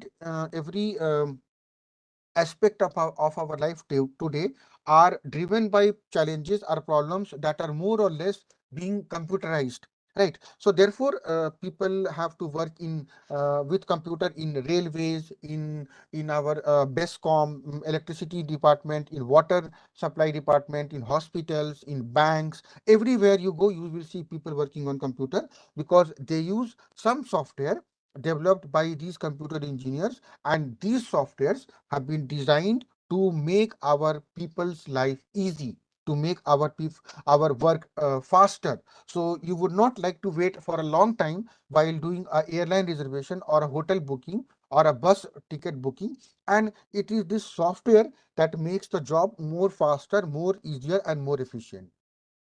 Computer engineers are taught about how to develop software, how to integrate artificial intelligence, not only human intelligence, but also artificial intelligence into software. They learn about data, they learn about database, and currently many of you might be already aware, there are terms like cyber security, right, where you see how to provide security to people who are currently working on internet or on mobile devices, or people try to connect to each other through networks. That is, in terms of computer, it is called a computer network. So these are all small terms that are being taught in the form of a subject in the computer engineering department. So as a computer engineer, you will be asked to work on computer programs, computer modules or software modules, which are often worked in the form of on a laptop, or sometimes if you require high powerful computers, people use servers, or people also go for high-end computing resources, including cloud services. So the word cloud here is something new. Cloud is a virtual storage of data, not in your laptop, not in your computer, but somewhere somewhere at a distance in somebody else hard disk. Okay, so the idea is that this hard disk or storage is taken on rent, or by paying some small amount, or sometimes it is free to some extent, and you dump all your data, okay, in those servers, because you do not have that much space in your laptop. Cloud services have become very popular, especially with relation to banking, retail, cyber security, medical data, etc. Uh, these storage bring lot of new challenges which people had never thought about. For example, if you keep our banking data in cloud, how do you secure it? How do you ensure that the data is not lost? Okay, if you keep your medical data in cloud, how do you ensure that nobody else accesses that data? So therefore, to keep these privacy matters, people have devised new ways like cyber security to ensure that data, when it is kept in a cloud environment, nobody else has access to the data, and the data is safe, nobody steals the data, and so on. Okay, so if you talked about industry scope of computer science, okay, so there is a lot of scope currently, and therefore it is, in fact, this is this reason that this particular branch is more sought after by students. I mean, this is one of the top preferences by students to get into any college, because of the wide industry scope and large number of currently jobs available in this particular discipline. Software engineering or cloud computing, which I have just talked about, or distributed systems, or even games. I'm sure many of us, or many of you might have seen games being played on mobile devices or tablets, or even in laptops, right? So these game developments are also happened by software engineers. Virtual reality is a new domain where you virtually create the reality. Okay, so instead of actually creating objects on the earth, we create it virtually, and that is called virtual reality. It also has a lot of scope currently, and this is a very new area, very niche area, and there are not too many people who are expert in these different uh, topics. Other scopes in industry include computer networks and cybersecurity. And one of the most widely discussed topic these days is artificial intelligence and machine learning. So many of us who would have heard about about, about um, um, Google Assistant, okay, or Alexa, right, or Siri or Cortana. So they are all artificial intelligence softwares, and these softwares are have been designed to help our to help our or to schedule our day-to-day activities nicely. So these softwares, they will update us about current weather situation, traffic situation. They will suggest us that take umbrella, today it might rain. Okay, so all these new developments that we see all around us in airports, in banking, and in transactions, etc., mostly are driven by artificial intelligence and machine learning techniques. So these are not, this list is not exhaustive. It is a very small list and tells you very briefly what is the industry-wise scope of doing computer engineering. So you join as a software professional or a software engineer in one of the companies. There are many companies in Bangalore, in Karnataka, and even in India, in Hyderabad, in New Delhi, in Gurugram, in Pune, in Bombay, in Chennai. Some of the companies that you might be familiar with include, for example, Infosys, right? Infosys, Tata Consultancy Services, Wipro, Google, Microsoft, Accenture. So there are many companies currently working in software. As such, uh, yes, we agree that there are more job prospects because there are more takers for people who are specialized in these areas. Okay, what are the emerging technology in computer science? Right now, the emerging technologies include artificial intelligence and machine learning, and this is a vast topic. Virtual reality. Virtual reality means how do you virtually create the reality on the earth? Quantum computing and blockchain. These are all new topics. It is not easy to become master in all the topics. So for example, I have some little knowledge about AI and machine learning, but I have no idea about how quantum computer works or blockchain works. So the message is that all of these are independent topics and are quite vast. So one has to become expert in one of these topics. Okay, not in all the topics, one of these topics, and then each topic further has its own prospects in the current market, in the current scenario. Okay, the next discipline that I am going to talk about is electrical and electronics engineering. So what does electrical and electronics engineering deal with? It deals with the study, design, and application of equipments or devices or systems that use electricity. Okay, that use electromagnetism, that use electronics. If you are a electrical engineering engineer passion, if you have a passion about electrical engineering, okay, so you will also get an opportunity to work on a wide range of problems, wide range of systems, right away from power generation to its distribution, to looking at the circuits, to looking at the control systems, telecommunication, VLSI design, robots, electronics, chips, and so on. So as per the current market demand, even electrical and electronics engineers have almost the same scope that currently a computer science people have.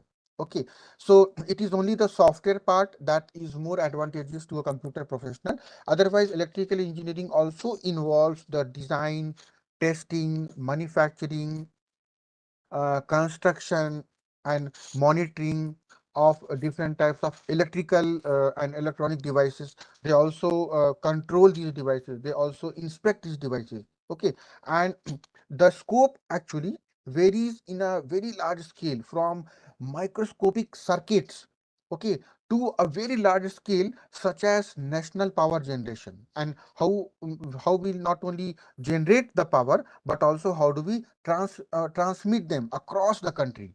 Okay, so we see that this particular branch has huge application, and it is um, not going to culminate very soon. All right. See that electrical engineering is at a power station trying to do something. And of course, we must realize at this point of time be it any branch, okay, any branch of engineering, people also tend to overcross the other disciplines. So for example, you can see here an electrical engineer using a tablet or a computer to do some analysis, some inspection of a power plant, right? So see that the scope of software development also has its potential in electrical engineering domain. Coming to the industry-wise scope, we see that people who have done electrical and electronics engineering have also huge amount of potential jobs in different sectors. They have jobs in power sector, for example, um, where power is generated, telecommunications, mobile devices, robotics, integrated circuits in for example, companies that develop calculators, small computers, control systems, and so on. There are a lot of government organizations who work in this electrical and electronics department, such as Bharat Heavy Electronics Limited, BHEL. It's a public sector company with its presence in Bangalore also, and does a lot of R&D, research and development and maintenance jobs in power in electrical and electronics area. BEL, Bharat Electricals Limited, is another such big organization uh, that also deals with lot of these kind of control systems, power sector, electronic circuits, and so on. In the private domain, there are very big companies currently working in this area, and Texas Instruments, for example, Bajaj Electricals, Philips, and even some of the hardware manufacturing companies, for example, Apple and Samsung. Okay, Samsung has a huge, very big center presence in India, in Noida as well as in Bangalore, and they do lot of work in electronics and electrical engineering. So once you have graduated in this domain, you will join as a systems engineer or hardware engineer, and also work in different types of different domains, different problems. Next, we move on to looking at the current trends that are there in electrical and electronics engineering. So Internet of Things is also equally important these days. And this topic deals with how do you connect things with internet. For example, your washing machine at home. Okay, so you are in your office, or you are away from your home in your somewhere else, and you want to operate your washing machine from a distance, right? So you will have an application in your mobile.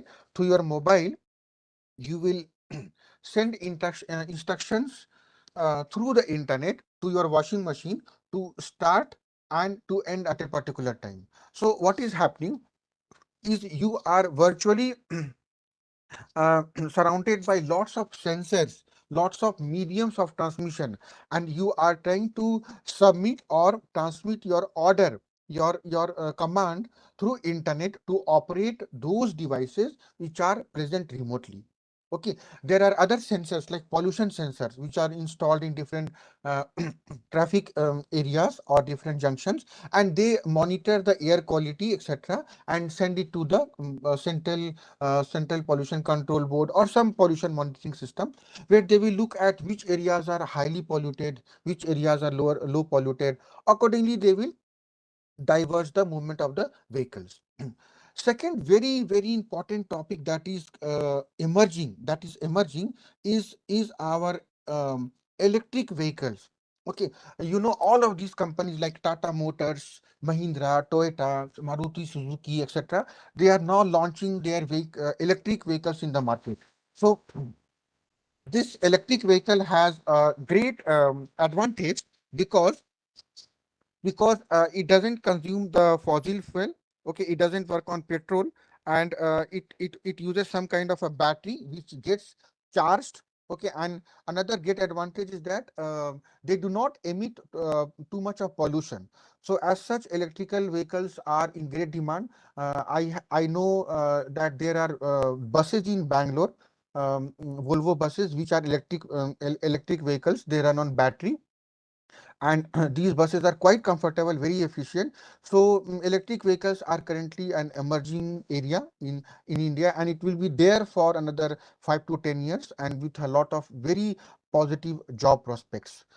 We okay, now we move on, and we have seen and heard a lot about 5G technology, 5G networks. Okay, so 5G is currently accessible and available to few people, to few people who have those kind of equipments in their home. I mean the equipments that can support 5G technology. Most of our mobile phones currently also have the capability to work with 5G technology.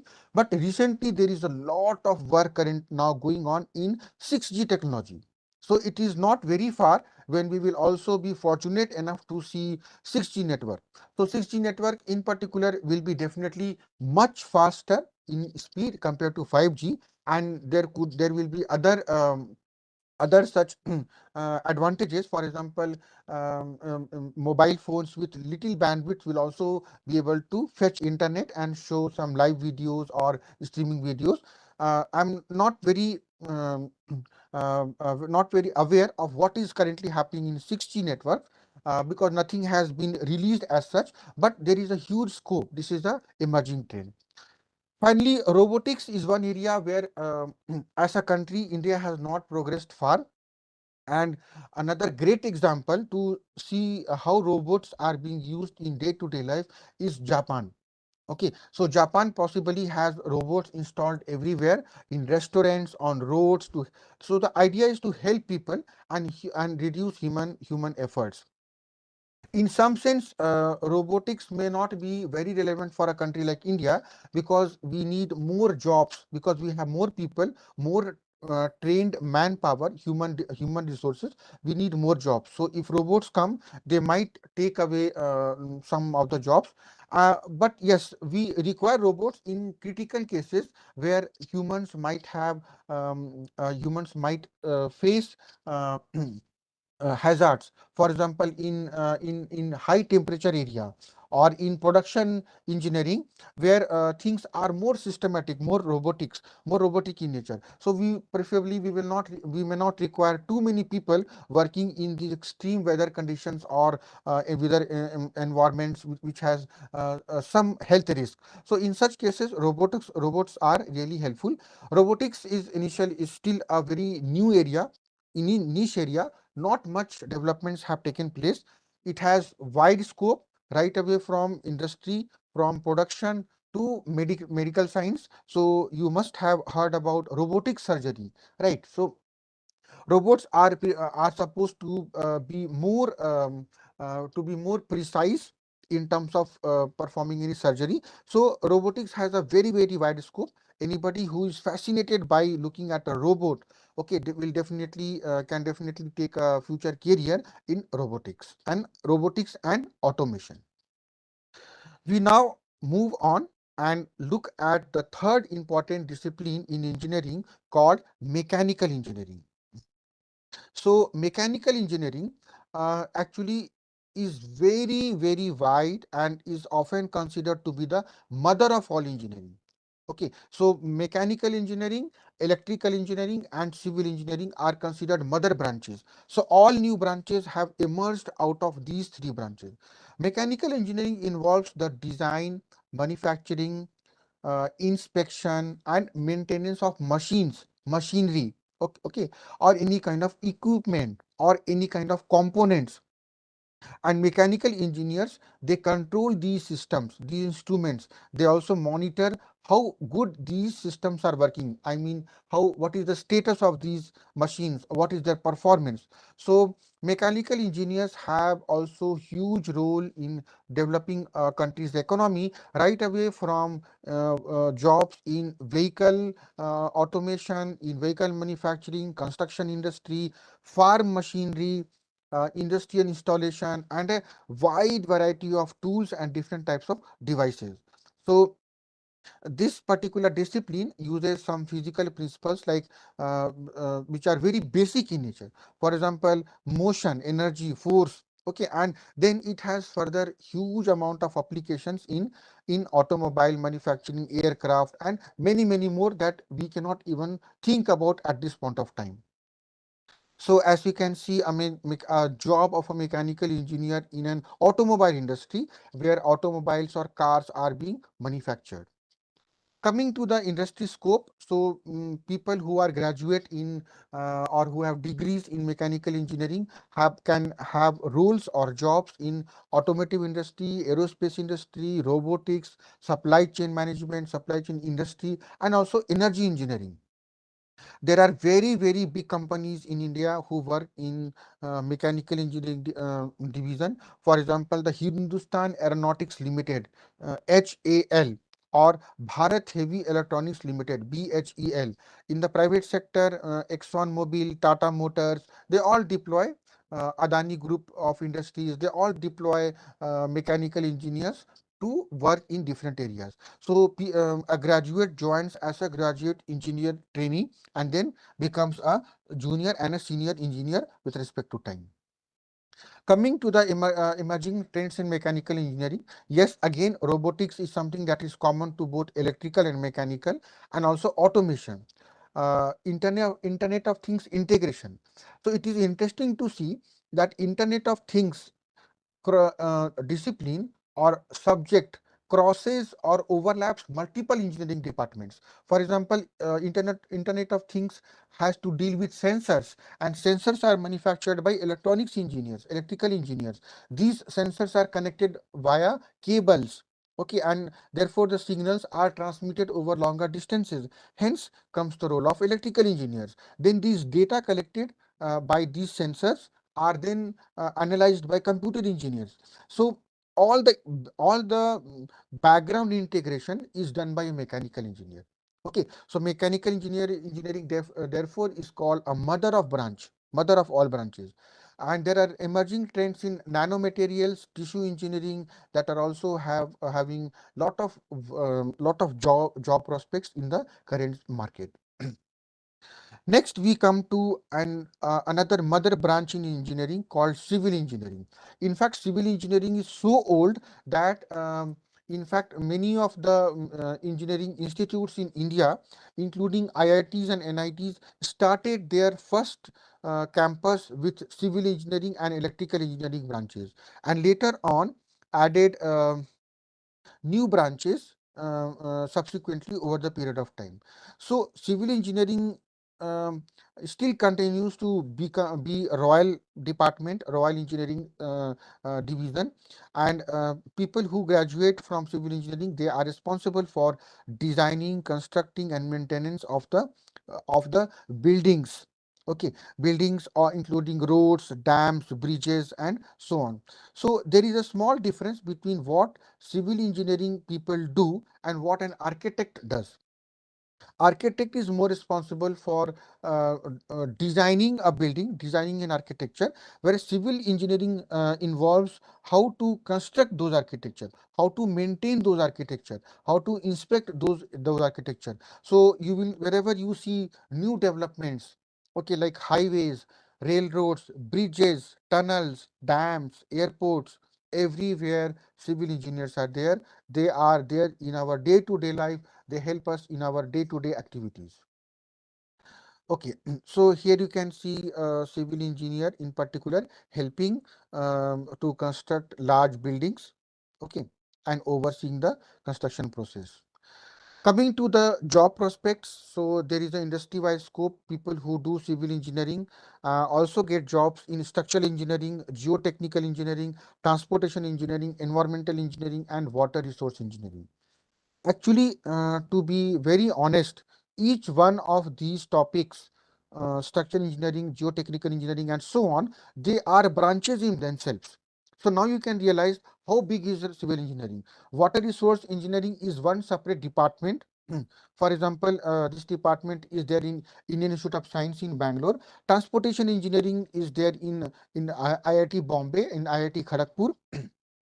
Similarly, environmental engineering is there in IIT Bombay, and the idea is that the message is that each of these independent boxes are themselves so wide that they are courses altogether. They are bachelor's degree program altogether.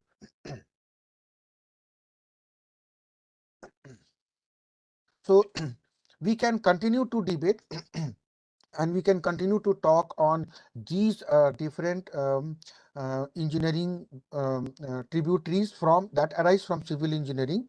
Okay, and because each of them are quite vast, but keeping in respecting that time, we will have to limit our discussion, and I will just show you what environmental engineering is responsible for.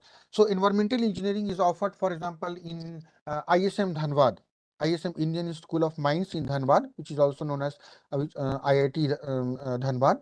And environmental engineers are of great demand in today's world. Why? Why? Because we are the people who have destroyed our own environment, our earth, our air quality. Therefore, we need people who are environmentally educated. Okay, and they help us to practice, prevent, and reduce and eliminate such sources of pollution that are in some sense detrimentally impacting or affecting our air, our water quality, and our land. Okay, so environmental engineering also involves detecting and measuring pollution levels in water, the water that we drink, in air, air quality. Okay, their roles also expand to determine what are the sources of pollution. How do we clean up? How do we rehabilitate polluted sites, and how do we ensure that we are compliance with the local government, state government, and the center government rules, regulations, and guidelines. Coming to some of the emerging trends in civil engineering, there is a huge scope of the first bullet that I'm talking about, that is smart cities, smart infrastructure, and urban planning. Government of India has recently, not recently, but 5 years back, has launched a program on developing smart cities in India. As such, they have selected 100 cities all across the country and given huge budget, and the overall goal is to convert these cities to some form of smart cities. So when we say smart cities, what is smartness in the city? How do we say that a city is smart? Okay, city is not smart by opening more of malls, shopping malls, or more of restaurants, and so on. City is smart when it is sustainable. Sustainable in the sense when it is able to take care of its citizens, residents. It is able to provide good water quality for drinking. It is able to provide wide roads. It is able to provide good drainage system. It is able to provide fresh air, houses for everyone. Okay, so then a city becomes smart. So the idea is to develop smart infrastructure, an infrastructure that can cope up with the growing population in cities. In this regard, urban planning has become very important topic today, because more and more cities are emerging all across the country. We need good urban planners who can plan cities, who can plan, who can in fact plan future cities. And planning is done in such a way that the future generations, they do not see the same, they do not witness the same problems that we currently see as part of the city lifestyle. For example, traffic jams, um, supply of water, contaminated water, drainage system, and so on.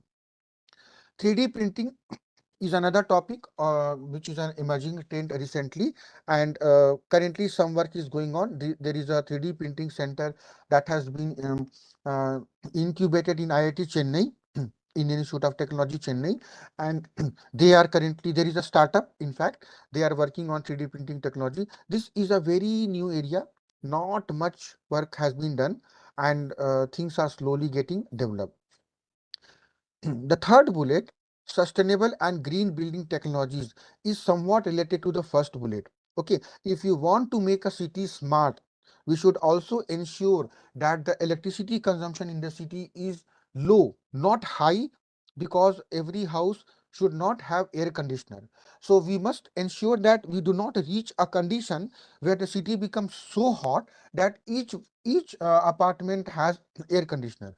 In other words, try to think in a sustainable way, where instead of installing too many air conditioners, we put too many trees. We make the buildings green. we adopt to a lot of green technologies.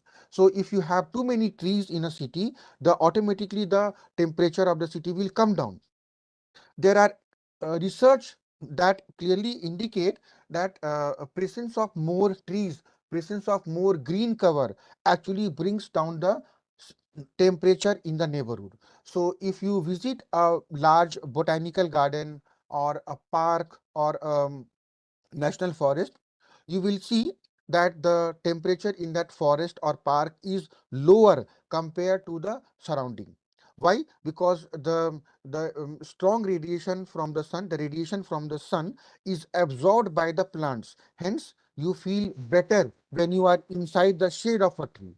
And if you remove the tree, you definitely feel more hot. So, presence of more vegetation, more greenery, more green building technologies makes our environment more cleaner and keeps down the keeps down the surrounding temperature. Therefore, sustainable and green building technologies are currently of great scope, where engineers have a great role to play. And in the next 10 to 20 or 30 years, when we have a target to become a developed nation, I'm sure that many of our cities will be working hard to contribute to our GDP. And when they contribute hard, they definitely sprawl. The big cities become bigger. Therefore, we need to incorporate these green building technologies when cities expand. Okay, so the next branch of engineering that I'm going to talk about is chemical engineering. Chemical engineering, as we have some idea, deals with the practice of designing equipments, okay, or systems or processes, and these processes are meant for refining raw materials. So so it is used to mix, compound and process chemicals, and these chemicals are then used to produce many valuable products also. It is a debate that many of the chemical products are not environmentally, I mean, friendly. Um, but but it's not that all the chemical products are harmful to environment. In fact, many of them are quite useful in industries, in manufacturing sector, and so on. So here chemical engineering branch actually tries to link chemical and natural science. Okay, and they try to develop some of the manufacturing and transport chemicals, such as, for example, petroleum. Although we know that extracting too much of natural fossil fuel is harmful to the earth, but we cannot survive without it. We have to support our logistics, our movement, transportation, and for that definitely we require petroleum, gas, and so on. So we also require pharmaceuticals, adhesives, fertilizers. So all these are examples of chemical. Yes, time is coming. Slowly we might move from petrol, diesel to electric vehicles, and in future further we may have cars that may run on hydrogen. So our honorable transport minister, Mr. Nitin Gadkari, in one of his interviews, indicated that in his next few years plan about developing India's economy is to work on new sources of energy, clean energy, green energy that can that can be generated without much effort, unlike petroleum, that can be generated, and also at the same time does not emit too much of pollution. So we might have car in recent futures, or vehicles in recent future that might also work with hydrogen, I mean move on hydrogen. Already Maruti Suzuki and Toyota have joined hands together, and they have developed hybrid vehicles where petroleum and battery, they work together in a consecutive fashion, where the battery automatically gets charged by the petrol, and then the car or the vehicle runs on that battery. So therefore, the advantage is that mileage of the car has almost doubled. in those hybrid cars. So we also hope that new developments will take place in clean energy development, like energy from hydrogen that will be used for vehicles. So as you can see here, chemical engineering engineers work in oil refinery, and they have a huge role in these sectors. Looking at the industry-wide scope, so you have jobs in food department, in food science, in fertilizer industry, agro industry, energy sector, manufacturing sector, and also in petrochemical sector. So there are public sector companies like MRPL, BPCL, Petroleum Refinery, and private sector like Reddy's Lab, Reliance, Indian Oil. Indian Oil is a public sector company anyway, Indian Oil, and so on. What are the emerging trends? So as I said, emerging trends include sustainable and green chemistry, including carbon capture, utilization and storage. So how do we minimize carbon emission? That is one of the greatest challenges for humankind today, because we know that with climate change, we need to take care of our environment, and minimizing carbon emission or carbon sequestration can be one of the ways to reduce the pollution level. Hydrogen production for clean energy, as I said some time back about hydrogen engines that might slowly replace our conventional engines, and gene editing in biochemical engineering. So it has a lot of scope in all these different disciplines. And now I would like to talk about different programs that are being offered across the country in engineering. So I have roughly touched upon important, not biased towards any branch, but some selected engineering disciplines, and there are other engineering disciplines that are equally important. One can get details by doing some Google, or by contacting people who are in those disciplines, and they are also equally important. Now it is a time for us to see what are the different degree programs that are offered in engineering and technology in our country. So if you have completed your 10th class, 10th grade, and you are fascinated towards engineering, one can right away have the option to join diploma in engineering. It is also called ITI. It's a 3 years program after 10th,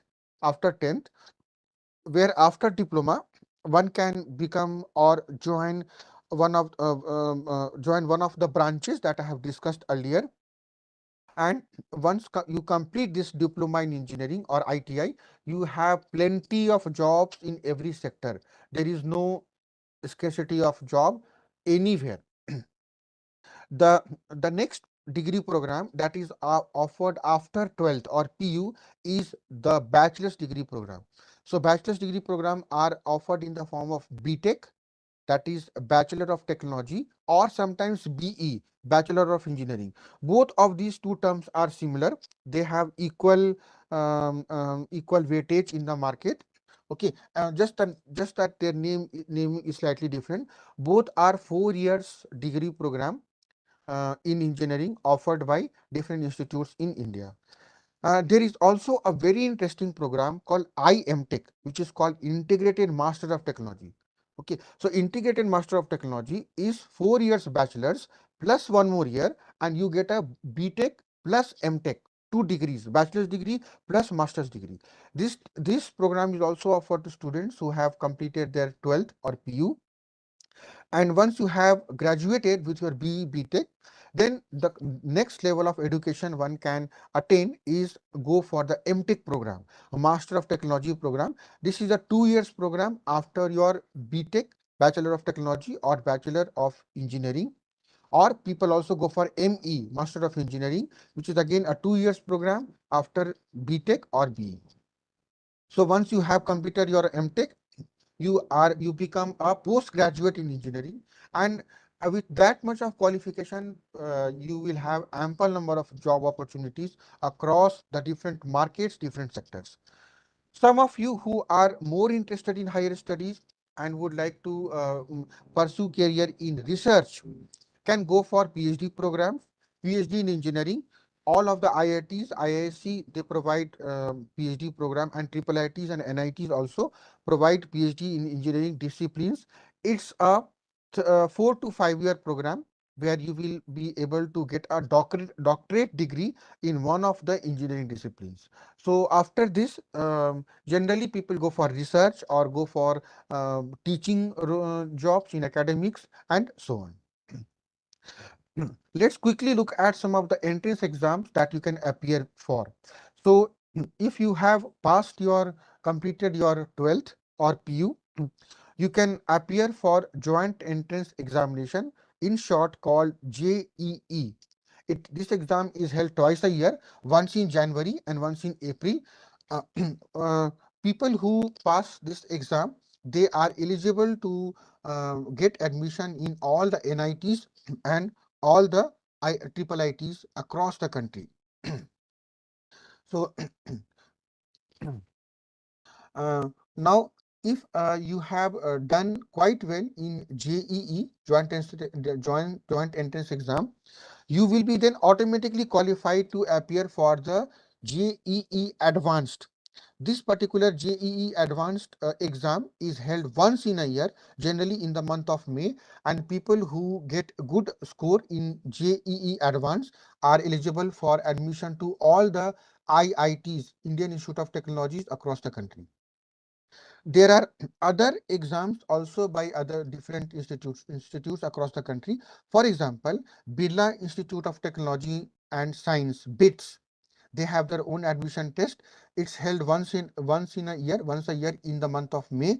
If you qualify this exam, you are eligible to take admission in BITS Goa campus, BITS Pilani campus. Pilani is a place in Rajasthan, and BITS Hyderabad campus. For people who are in Karnataka, there is a test called KCET, Karnataka Common Entrance Test. It's held once a year in the month of April. Once you qualify this exam, you are eligible to take admission in all government colleges in Karnataka and some private colleges as well. So this exam is only for the residents of Karnataka. Only for the residents of Karnataka. People who are staying outside Karnataka can appear for an exam called Comet K, COMET, Comet K. It's held in the month of May. All government colleges in Karnataka and some private colleges can be taken admission through Comet K. Anyone can write this particular exam. So essentially, these exams, they make you eligible for bachelor's degree program, BE, BTech, or sometimes integrated master of technology. Okay, once you have completed your bachelor's degree and you would like to move further in your career towards a master degree, then we have to write an exam called GATE, GATTE. GATE stands for Graduate Aptitude Test in Engineering. Graduate Aptitude Test in Engineering. It is organized by one of the Indian Institute of Technologies or Indian Institute of Science, Bangalore. It's generally held once a year in February. And once you qualify this exam, you are eligible to take admission in IISc, IITs, NITs, triple ITs.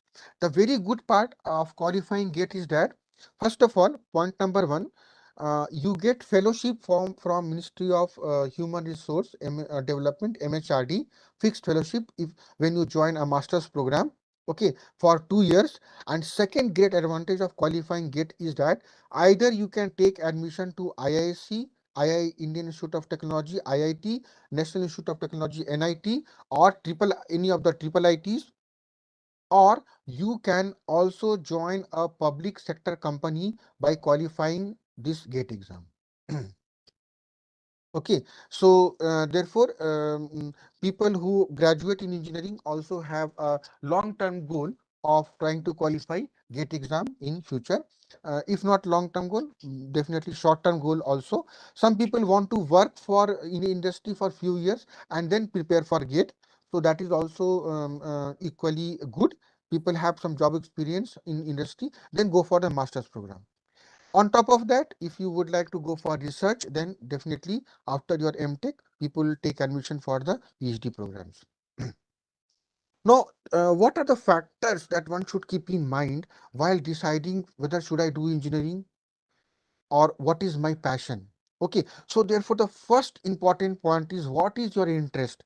Okay, you have learned mathematics, you have learned physics and so on, but what is your interest, what is your passion, what is the direction to which you are oriented? So many of you may have heard these incidents that even though computer science, electronics are more in demand, it is one of the student from IIT Bombay who was in one of the design department. Okay, who was one of the who was doing a bachelor's degree or master's degree in one of the design departments in IIT Bombay, actually designed the symbol for rupees, the whatever symbol we use for Indian currency, right? The rupees, like we have dollars, pounds, we also have a symbol for rupees. That symbol was designed by one of the student who was in a design department. So therefore, maybe that student's passion was into design something. I would like to put one more point. Those who of you are really interested in designing things, creative. Okay, there is an institute called NID, National Institute of Design, in Ahmedabad, in Gujarat. Okay, and I think it also has a branch in Bangalore. So there you will learn only about designing new things, creativity. As an example, you see most of the companies, offices have logo, right? State Bank of India, Canara Bank, or Google, Microsoft. Each of them have a logo, right? So these logos, or look at any of the IITs, they have a logo, right? So these logos are designed by those people who love creativity and who have more passion towards design. So my point is that every branch is important, every branch has its own scope, and you never know, you might crack something impossible and then very soon, or maybe near future, become a very known person in the country because of your contribution. You must also see what is your aptitude for a subject. Okay, how much you like mathematics, how much you like physics, how much you like chemistry, because all three of them are required for the entrance exam wherever you take admission. So having a good grip on all three are equally important. Very important third point is also job market, because every one of us would like to finish our education, our degree, and join some job. We may have to we may have family responsibilities, we may have to pay loan or anything, whatever be the reason, we would like to join some market, some organization for a job. So looking at the job market also is relevant. Also, at the same time, having said this, I will continue to say that each branch has its own importance in life, and we never bias, or we never have bias, or any kind of a any kind of a superiority or inferiority feelings about any of the discipline. All branches are equal. All branches have great demand in the market. Branch of interest, as I said earlier, is also driven by your passion, and then also carefully look at what is your long term goal. Fine, you have done bachelor's in some discipline. What is that you want to do after that? You want to pursue master's degree, MTech degree, ME degree, you want to pursue PhD, you want to become a professor, you want to become a scientist, you want to join as an engineer, and so on. And also what kind of job you want, what nature of job. You like to visit very different countries, you would like to work remotely, you are a very active person and you want your involvement in different zones, so you like traveling. So that also decides what nature of job you will be more suitable to you. All right. So this is just a small demonstration of a career progression for an engineer, where they join as an entry level engineer, slowly become mid level, senior level, and then they also become staff engineer, tech lead. So this is not common. They also become engineering managers. This is not common across all disciplines, all organizations. Things vary in different organizations among themselves about how they are having their career opportunities. But yes, all path levels from entry level engineer to to your further promotions, they take you into different disciplines, and at some point of time you will have experience of working with multiple departments in your own organization. For example, you might join as a system engineer, entry level engineer in software, and then you will be next promoted and sent to cyber security, and then maybe next you will be sent to IT policy, and so on. So with experience you become more and more favorable, you become more and more eligible to hold various strong positions and take lead decisions in your organization.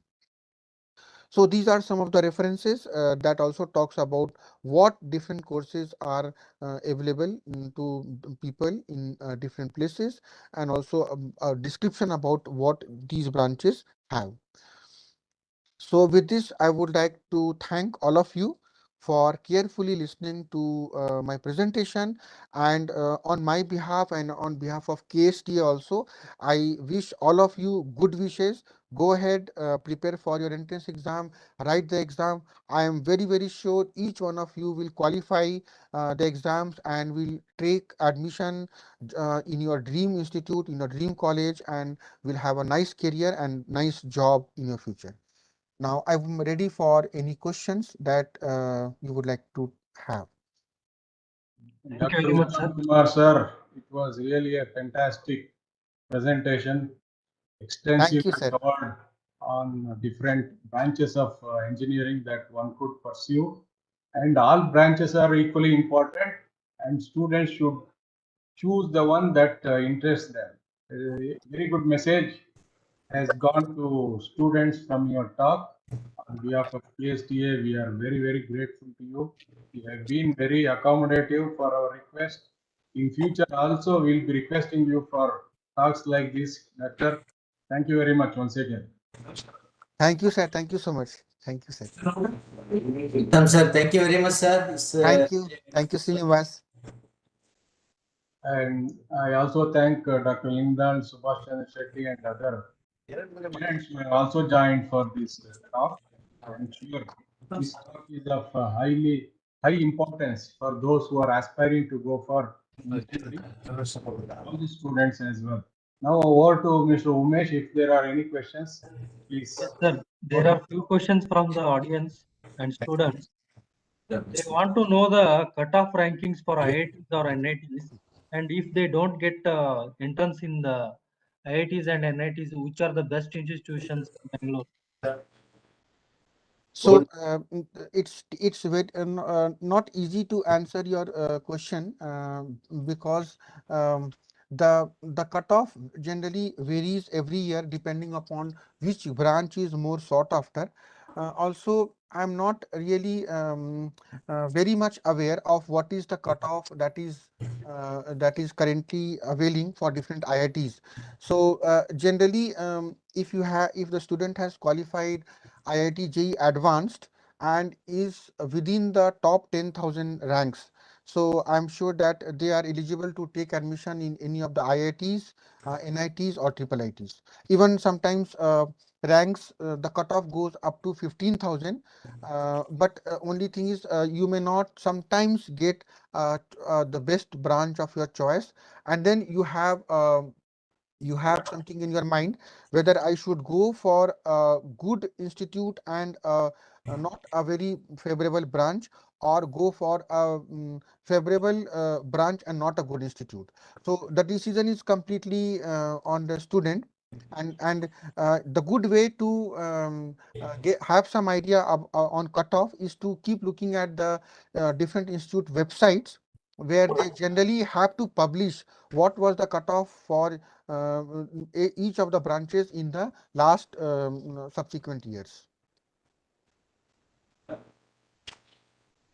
Thank you very much, sir.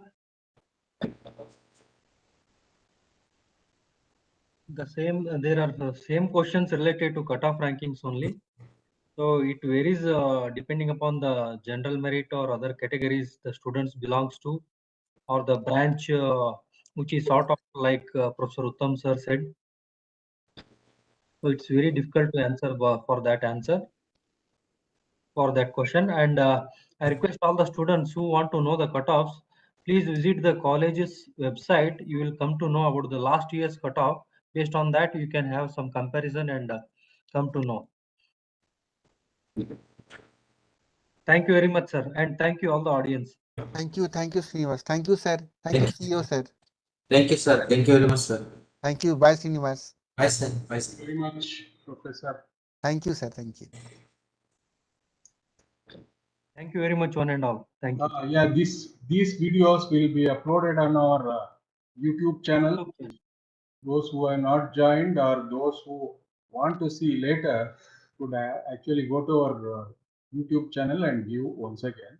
Get benefit from these 4 talks that experts delivered today and Saturday. And on this occasion, I also would like to thank all the resource experts for their good presentations, and also to all those who have joined this webinar for the last 2 days.